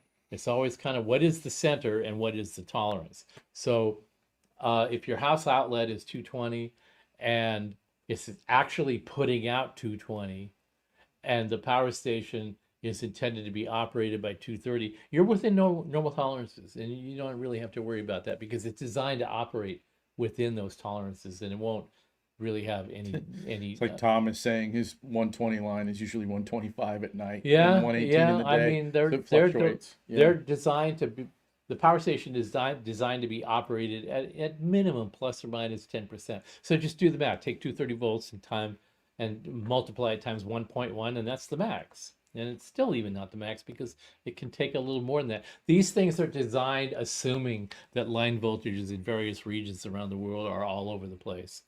And it's going to be pretty hard to push them off the Awesome. edge. We've got a question from a Malcontents OG, our buddy Mark. Hey, Mark. Question issue carried over from part 1. Compare and contrast small amps with the R112, with the AR75, versus a bigger amp with a Celestian Peacekeeper. Do you know the Peacekeeper? Yeah. I don't. Well, the Peacekeeper this should probably be another show by itself. Because the speakers that claim to be attenuating speakers, like the Peacekeeper and that's what that and is. the Eminence speaker that came out 10 years ago that's got the variable sensitivity knob on the back of it, which is basically just determining the size of the voice curl gap. What they're really doing is they're just giving you Mark says that's what you said last time. yeah. Well, I mean, it is a very specific discussion. In order to really have that discussion, we have to get one of each of those speakers and do some more in-depth evaluation so that we can speak intelligently about it. Should we make a video about it? We could. But basically, you're talking about the AR75, which is designed to be a high sensitivity, low output speaker, as opposed to the Peacekeeper, which is a low sensitivity speaker. That can't deliver high output because its sensitivity is so low that it wastes more heat. The AR75 is designed to more efficiently use the power that it gets so that it takes less power to make it really react. The Peacekeeper is the opposite. It takes more power to make it react less. So those are the opposite directives at work there. And so to compare and contrast, one is designed to make more efficient use of power, and the other one is designed, the Peacekeeper is to make less efficient use of the power. But I do think that that's a subject that would be a fun off-road video for us to do, Mark. And I took a note. So we have other things to get through content-wise, but that would be a really fun thing to do. So onwards and downwards. Yeah. But we'll get to that and we'll talk about it more in depth because that's really cool. Okay. Our new buddy Richard asks a speaker question. I have a Fender Concert Reverb with 4 Fender branded 8 ohm 30 watt model V1030 10-inch speakers. I think they sound good. Suggestions for an upgrade. What is the Fender Concert Reverb? Yeah, I don't know. I know the Brown concert. Yeah, Fender With the Concert cool- traditionally didn't have reverb. So Yeah. what's a concert reverb? Is it a newer model? You know what? I'm gonna look at it while we're kind of. It's thinking about V1030. this. I've got to assume that is this like one of the new Yeah, it has to be, man. modeling amps? No. Or is 2 it, channel 50 watt. Oh, kicking me to is reverb. it is it the 80s era Rivera series? Oh, there's one from the early 2000s. A 410. What do we got here? A 410. Class D. Fender concert reverb. Because I actually owned one of the Brown concerts. That Yeah. one had the really cool, like tremolo, almost univibey circuit in it. Yeah, help me out here, Richard. I don't know what it's the. It's a deluxe combo, basically. But what era is it? Is it new? Is it 80s, 90s? What is it? With every question you guys ask, please give us as much context as you possibly can, so we know what you're at. I want to give you an I'm accurate thinking answer. it might be, it's a recent blackface cosmetics kind of thing. What do we got in here? Yeah, but that looks. What era is that? No, that. Yeah, looks... because there's a loop on the back and all this shit. Yeah. So What's it's on recent. that? Is that 80s? So it's an open back. 410 early 2000s. Okay, thank you. Awesome. Early 2000s. Concert reverb, early 2000s. Jeez. It's really confusing. I mean, why would you need to have a concert 410 reverb when the super reverb was, unless it's beats me. V1030. I would ask, what do you want to get out of an upgrade in speakers that you're not getting out of the current speakers? Yeah. Like, what's your vision for that amplifier that's, it's not quite getting there? Or are you just shooting for a vague idea that, well, maybe it can be better in some way? Like, if you describe it frequency-wise, like, does it sound harsh at playing volume? Does it have flubby bottom end? Or Well, a deluxe. it's weird. Deluxe. Is, Yeah, or as Tom said, is it just FOMO? Is it I just want something new? A deluxe is a 21 amp. Amanda, if you disappear, I get it. You're way over there. We'll reach out to you and figure out something with the mod thing, because we'd love to have you. And I haven't talked to you forever anyway, so I hope Yeah. you're doing great. Okay, sorry, We'll Richard, connect. but like Joe said, what's the issue that you have with the existing speakers? Now, people often ask, is there an upgrade to what I have? And my question is always going to be, what's lacking? Right. What's lacking? What are you missing that you wish you had? And then the next thing I would say was, well, why don't you just buy this instead of that? Why would you want to modify? A bit flubby, looking for something tighter. Tighter. Yeah, I don't know how flubby that amp is or what it is about it that would make it flubby. It could be that it's a 410 amp. And 10s it's a blackface circuit, at least cosmetically, and those tend to be flubby when you crank it. Yeah, I mean, it could be the cabinet.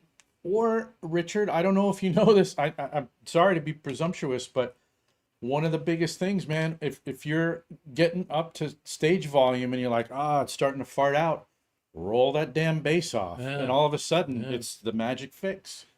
I don't know if So many times if you try to go for a random upgrade, you're going to get something and you're going to lose something. It never fails.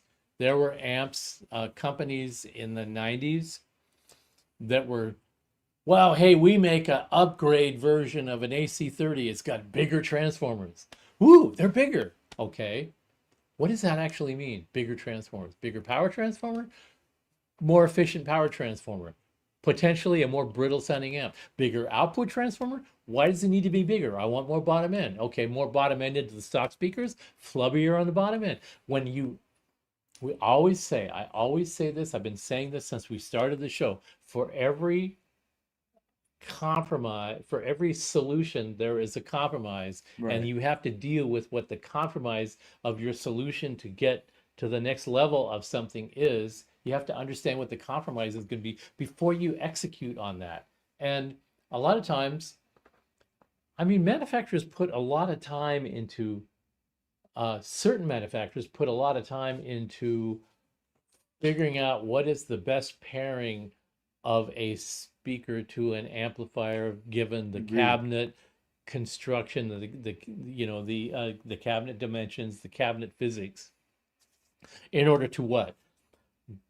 We still want it to sound like a Fender. We want it to behave like a 410 amp that people traditionally liked about this amp, but we want to offer one or two additional new features that people ask for without destroying the original personality of the thing that they liked about it in the first place. Yeah. And there's always going to be, some give and take. So I tend to not want to offer something potentially as an upgrade, because the consequences that you experience when you do that could make you say, oh, that guy doesn't know what the hell he's talking about. He recommended I do this. This sounds like ass. Well, it very well could, because I don't know what you're shooting for. And you came, like, your whole background is amp repairman, amp undo mods, dealing with people who were trying to hot rod their shit, trying to upgrade their shit, and over again bringing it to you and going, I ended can up you make this work for me? Yeah, I ended up making a business out of undoing unrealized expectations. That's what Mark is saying here. Your idea, Steve's idea of an upgrade is putting it back to factory spec. Yeah. And then if that isn't working for you, then go get what is working for you, because gosh, there's all kinds of parameters that you can adjust and shift that, at the end of the day, 30 years later, and you see it all over Reverb and eBay and stuff, is the amplifier that's stock is worth the most money, and the amplifier that was screwed with is the one that you can buy for $300 less, and then you buy it and then you spend $300 putting it back to stock.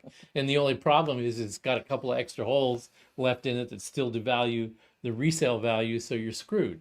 So then it becomes it's like a Les Paul that had P90s in it, but it was modified. Well, I love that shit. For- Like my 57 Strat. For humbuckers, right? And then it becomes a player's instrument, Yeah. because it's not stock anymore. It's Yeah. better than it was in your estimation, but it's not as valuable as it was. Right. It's like, gosh, it's just like a never-ending complex web that we weave for ourselves. It is. It is. And there's no clear-cut answer for all of that. If you've experimented with different things. Okay, And- let's do this. What is a tight low end 10-inch speaker that you can think of that, like, this routinely delivers a tighter low end for people than Fender style amplifiers? See, 10s tend to have a better bass response than 12s. So what you're gonna want to look for is a 10 that is less efficient on the low end, so that you're in an open back cabinet. I presume that these are 8-ohm speakers that are all wired in parallel for 2 ohms, or they're wired in series parallel for 8, and I don't know that because I'd have to go research it. But 10s generally have better bass response than 12s. Go figure, but they do. Yeah. 12s tend to have a little bit more mid-bar. 10s tend to have a bigger low-end response. So my advice, if I was going to take an amp that I'd like the way it looked, and I didn't mind how big it was to haul around, and I wanted to tighten it up and give it a little bit more bark, me personally, I would take the baffle out and put 2 12s in it diagonally and get a couple of 12s I really like, and that would be the end. Interesting. But that's a bigger effort than you probably want to invest. I remember that we made a Pippo 45 with 4 10s in it, and we used a number of different speakers, one of which was the P10R, the Jensen P10R, which is an Alnico speaker, very expensive, sounded really good, had a really nice dense bottom end and a nice clear top end. But for the people that wanted more mid-bark, I put a Celestion Vintage 10 in it. And most people routinely hated the Celestion Vintage 10. And I worked with the Celestion rep and I said, I like this speaker. I think I can find a use for it. And he goes, you probably don't want to buy that speaker. It's not very popular. So he came and saw our booth at the NAMM show, and he listened to this 210-45 combo that we did with 2 Celestion Vintage 10s in it. Yeah. And he just went, you know what? I'd like to buy you lunch. I want to buy lunch for the guy that made this piece of shit sound good. And I was so blown away at his, like, he doesn't work there anymore, by the way, but he was amazed that this is the first time that he heard a product that he represents for sounded palatable to him. And it was all about the engineering behind the whole package. We've been talking about this for the entire duration of the Malcontents, which is, it's all about balance in ingredients, whether it's transformers or tubes or other components. You can take something that is undesirable, but if you balance it out and surround it with other complementary things, you can create something that other people like. I remember using this example because I remember going through this with Don Grosh, and his guitars, most of them have a swimming pool route. Right, I remember you telling me about that. Yeah. And, you know, people Which are people like, used to bitch about. that's you know. bullshit. That's awful, you know. And I remember him saying, well, yeah, I understand your questions. Like, bring in your best sounding Strat. And let's just go through this and I'll explain to you what I'm doing. And what else did he have? What else were we doing? Like, I remember Tyler using trems with a zinc block, zinc tremolo block. You can't tell me his guitars don't sound amazing. That's right. Don Grosh has a swimming pool. It's like these guys figure out their recipe. Right. That's right. And I remember, what the hell bridge did I have? I remember we swapped out, I did this with Don. We swapped out the cold rolled steel tremolo block that everybody in the world that's what you have to have for good Strat tone.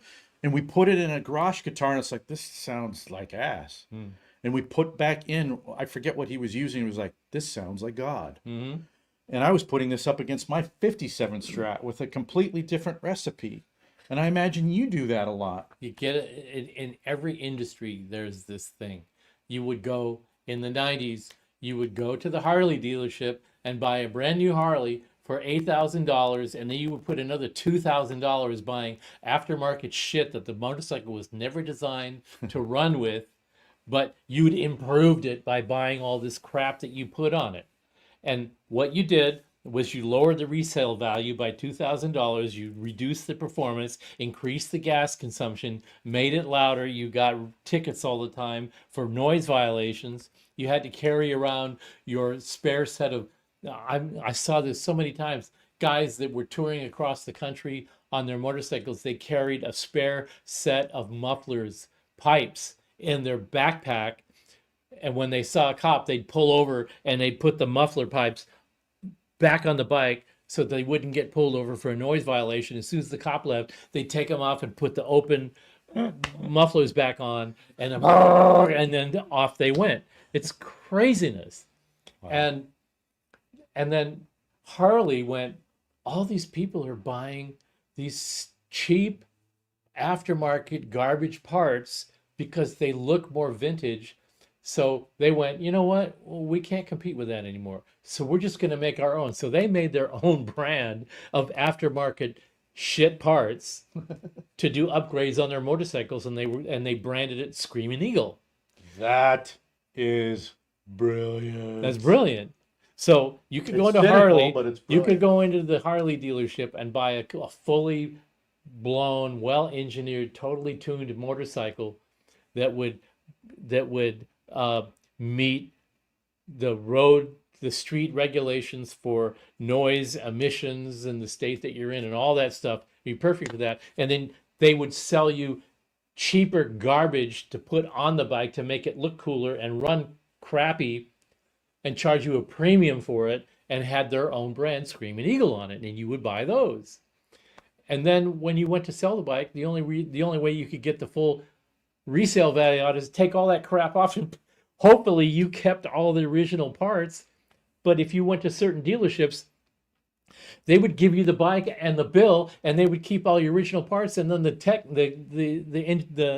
technicians, the repair guys, the shop guys would take all of your original parts, and they would go out and they would flip them on eBay Oh my and make God. money. They would sell them to the guys trying to put their bikes back to stock so they could get the resale back to sell them. It's like the It was speeches. just such a unbelievable thing. And we see the same thing in amplifiers. We see these aftermarket transformers. I need to do a transformer. I need to get a magnetics, upgrade transformer. You're not getting an upgrade. You're getting a lateral grade. You're going laterally. You're not going up or down. You're going laterally. And what you're ending, you have this performance here, and then you have a lateral change here. It's not an improvement. It's not necessarily a degradation. It's just a different thing Yes. Yeah. that you perceive. We all do this. I do this too. We all do this. We go for a lateral grade because it's a change. You hear something fresh and new that you didn't hear before. You go, Right. I like that now. Right. And then Right. after about 2 or 3 gigs, you start going, you know what? I used to really love this amp, but now it's giving me a fucking headache every time I Yeah. play this Yeah. particular song. And then you realize that there's an oscillation in the output upgrade transformer that you never noticed before, but it's causing a little frequency aberration in the behavior of the amp that you didn't notice until you notice it. And then once you notice it, you can't unnotice it anymore, and you hate it, and then you just go, screw it. I thought I upgraded this thing. I kept trying to improve it, and the more I try to improve it, the worse it gets. Fuck it, I sell it. Yeah. When what you really could have done, and what we did all the time, was put it back to stock and send it back to the customer. And you guys are gurus. You're geniuses. What did you do? We put it back to stock. Yeah. Awesome. And that's just And this is a whole other it's an dynamic industry. of like, we tend to talk about things on the show. For too many hours. Yeah, definitely. But in this linear manner of like functionality, functional improvements, and can it be quantified in actual performance and these sorts of things? And the other pathway that we don't acknowledge much is, man, we have these brains that won't turn off. And they have to have something to chew on every day. Yeah. And of all the things in the world that we can choose to feed our mind to just chew on, you know, when we're washing the dishes or taking a shower or taking out the trash or driving to work or whatever, it's like it's good to choose things that bring more joy to your life than frustration. And one of those things sometimes is, I wonder what I could do with my fucking rig to make it different and make it better. And so there's that whole thing where it's like, it's not quantifiably better, but it's different and it gives you something to think about and it gets you through your day. And, you know, at the end of the day, if it's not Now, what do I want to say? Even if it's unnecessary, if it makes you fun to do the tone chase, that's a whole different path. We don't talk about that much on here. In fact, I think we kind of talk about it like that's bullshit. And I don't think it's But we do it all the bullshit. time. I think we say it's bullshit because we've done so much of it that we Right. checked out of it eventually. Because we're like, oh, that turned out to not be. Well, what we did was we jettisoned all the shit that isn't legit and sifted out. This is actually an essential thing that's worth paying attention to. Yeah, that's true. Oh, but then another thing, and I know you all see it. We poo-poo that whole tone chasing thing. But what do? We eat ice cream on the show and talk about every little tiny stupid detail about it. Just the way everybody who's into gear talks about the differences between tube screamer variations.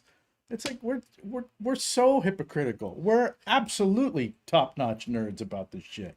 And Yeah, it never ends. but we're talking about 3 different $4 containers of ice cream. We're not talking about a $2,500 amp that is Okay. now that we've now sunk $8,000 into it and are pissed. And I think we should.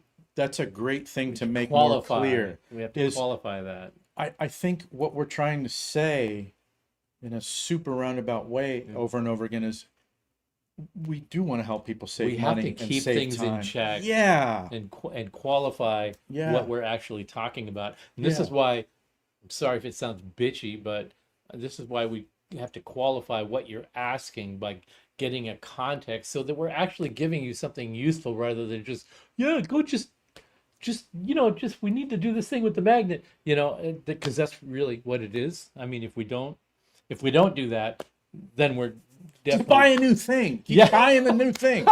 Yeah. Get the new thing. yeah, but a new thing could be an old thing. The new thing can be an old thing. And sometimes the new thing is like, just put it back to the way it originally was. Yeah. Well, I mean, okay. So I think that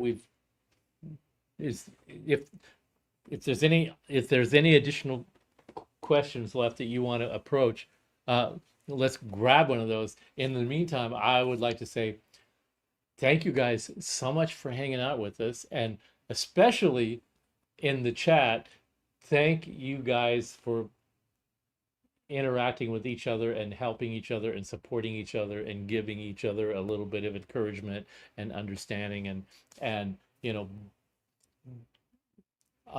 interacting with each other in this way. And this is what I really love about our show is our chat. Yeah. Our chat our chat community is much more, I don't know, it's much more interesting than some of the other shows I've seen in that particular aspect, that people are talking to each other and sharing things with each other and supporting each other. And I love that. The other thing I want to say is I want to thank Dan and Mick from That Pedal Show for doing such a great job of talking about the whole thing about attenuation in a very comprehensive and approachable way, because they're both nerds, they're both good players, they're both very thoughtful, and they really explore the inside of things that I watch them and I go, these guys totally get it. So it was really interesting, the attenuation thing that they went through this last couple of weeks.